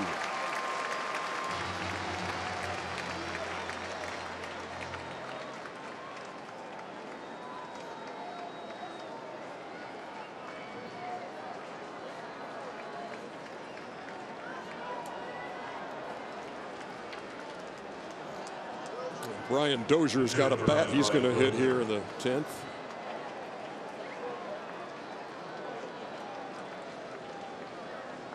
See, that ball, I don't think had even landed in center field, and I could see people getting up, walking to the exits here. I think they're just stunned. The Dodgers, in the course of their 106-win season, 48 come from behind wins, 24 in their last at bat.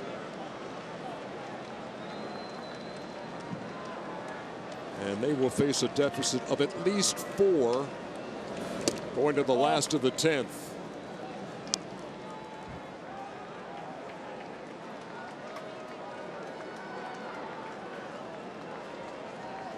Absolutely a game-changing and possibly franchise-chasing swing by Howie Kendrick,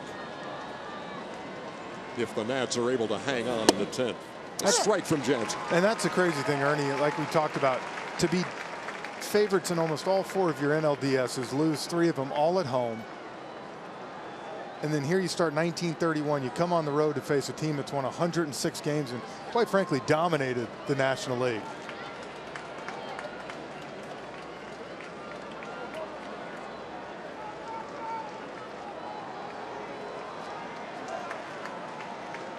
Kept showing Mike Rizzo down there, though. I think he knows they still have to get 3 outs. He's seen some heartbreak. And the top of the order in the 10th for the Dodgers.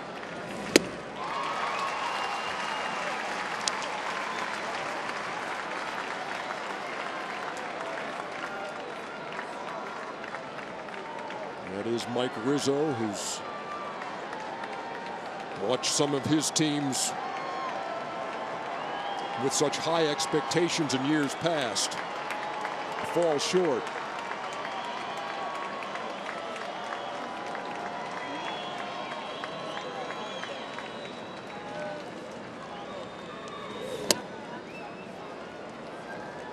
When you think back to 2012, and perhaps the most painful one for the Nats and their fans to live through was the NLDS against the Cardinals, where they led by 4 in the 9th with 2 outs and lost the series. But tonight they have claimed a 4-run lead in the top half of the 10th as Dozier pops that up. Seager makes the play. The Dodgers will come to the plate in the bottom of the 10th, needing 4 to tie.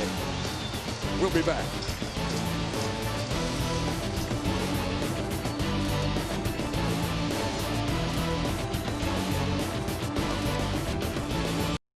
(1924) with the Walter Big Train Johnson.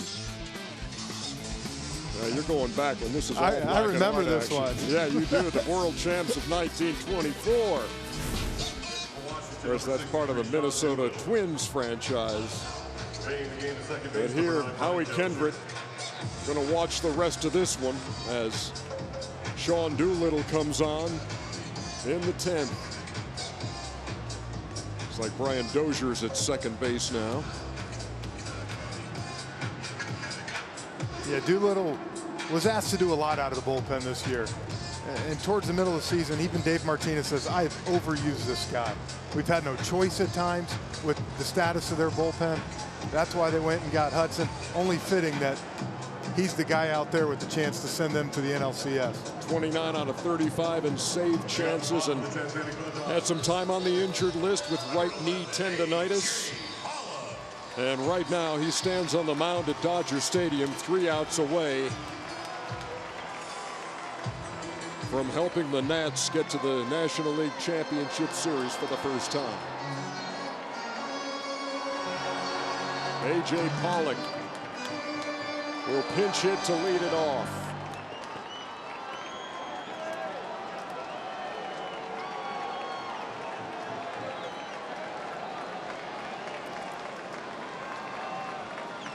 It has been a major struggle in this series for Pollock, who checked his swing, but he went as they checked down to Trip Gibson at first. Pollock looking for his first hit of this series. He's 0 for 12 with 10 strikeouts. And that's why he found himself on the bench tonight in Game 5. And quickly Doolittle is ahead. No balls and 2 strikes. Didn't we just figure he'd find his way down there at some point? No matter what anybody says, I'm going to go down there. We haven't seen him throw a pitch. No.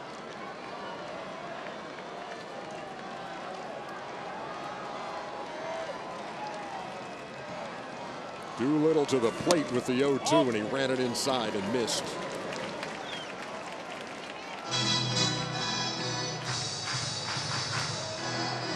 Howie Kendrick's grand slam in the top half of this inning broke a 3-3 tie.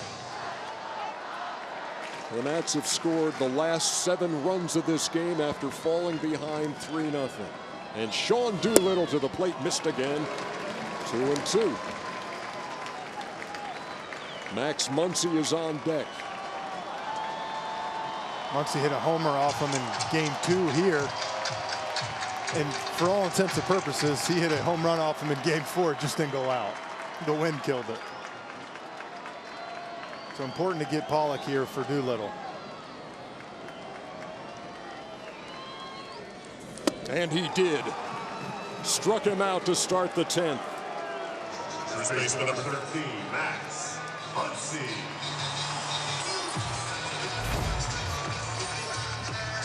Just a fastball climbed the zone a little bit.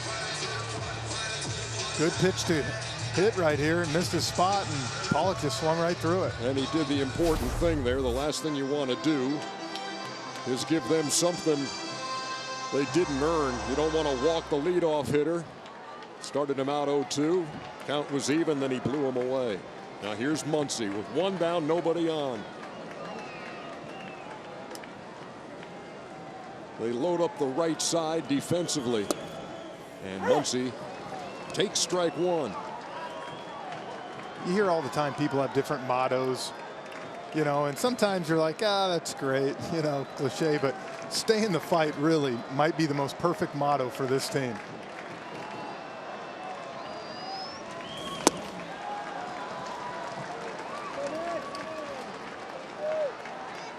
Backs against the wall in the wild card game. Win. Lose game 1 out here. You can't go 2-0 down here at Dodger Stadium and go back home. They win that. 2-1 in game 4, win that, and now tonight. Dodgers haven't lost consecutive games since September 6th and 7th. Nats trying to hand him a second straight loss in this series and move on.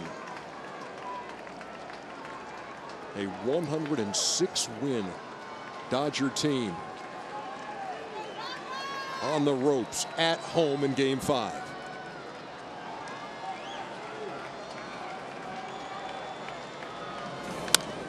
On the ground to first. The race to the bag won by Zimmerman. 2 out. Your baseman number 10, Justin Turner.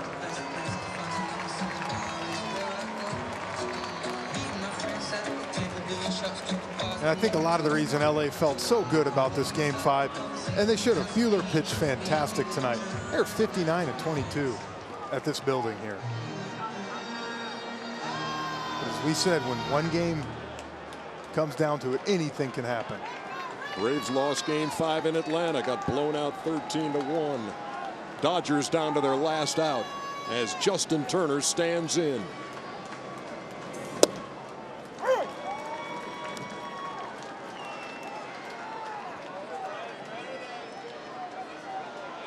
Cody Bellinger is on deck. Dodgers need a lot of traffic if they're going to do something about a 4-run deficit down to their final out.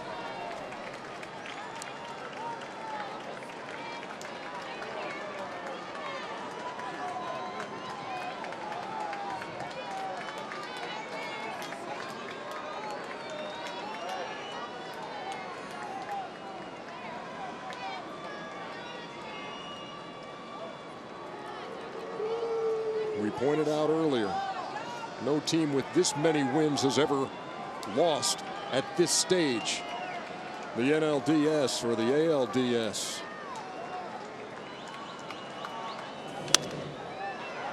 Behind second, and that is going to be caught by Michael A. Taylor. And the Washington Nationals have knocked out a heavyweight. In 10, they beat the Dodgers in game 5. Well, I think that ball bobbled around too, went up in the air, and he caught it to win.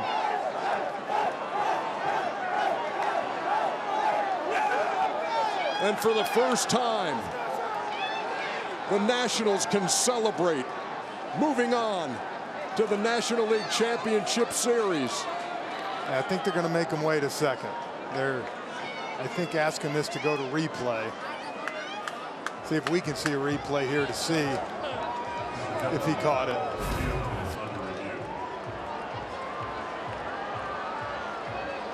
Oh, yeah. That's ball game. He was juggling it, but it never found grass.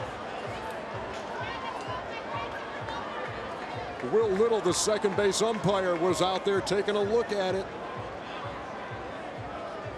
What a catch to end. We wait for the official word as the headsets are just now being put on. Look at Max Scherzer comes out of hiding in the bullpen. Look at that. And that's a quick replay. You see Ted Barrett. Ball game. The Nationals can now celebrate officially. Wow. I'll tell you what, partner. They did. They stayed in the fight 3-1. Strasburg, not the greatest stuff early, kept them in the game. And now that's their 12th win after trailing by 3 or more runs, and the biggest win of the Washington Nationals history. A stunning NLDS loss for the Dodgers after a 106 win season. And the Nats, who had to win the wild card game, come from behind to do that, had to fight off elimination in Game 4, fell behind 3-0 in Game 5, and then scored the next 7 runs of the ball game. That's why you have to play the whole game. And there's the star Howie Kendrick. They're 6 outs away facing Josh Hader in the wild card game from not even being in this. And now here they are flying to St. Louis to start the NLCS. Look at Ryan Zimmerman. He's been here for all that disappointment.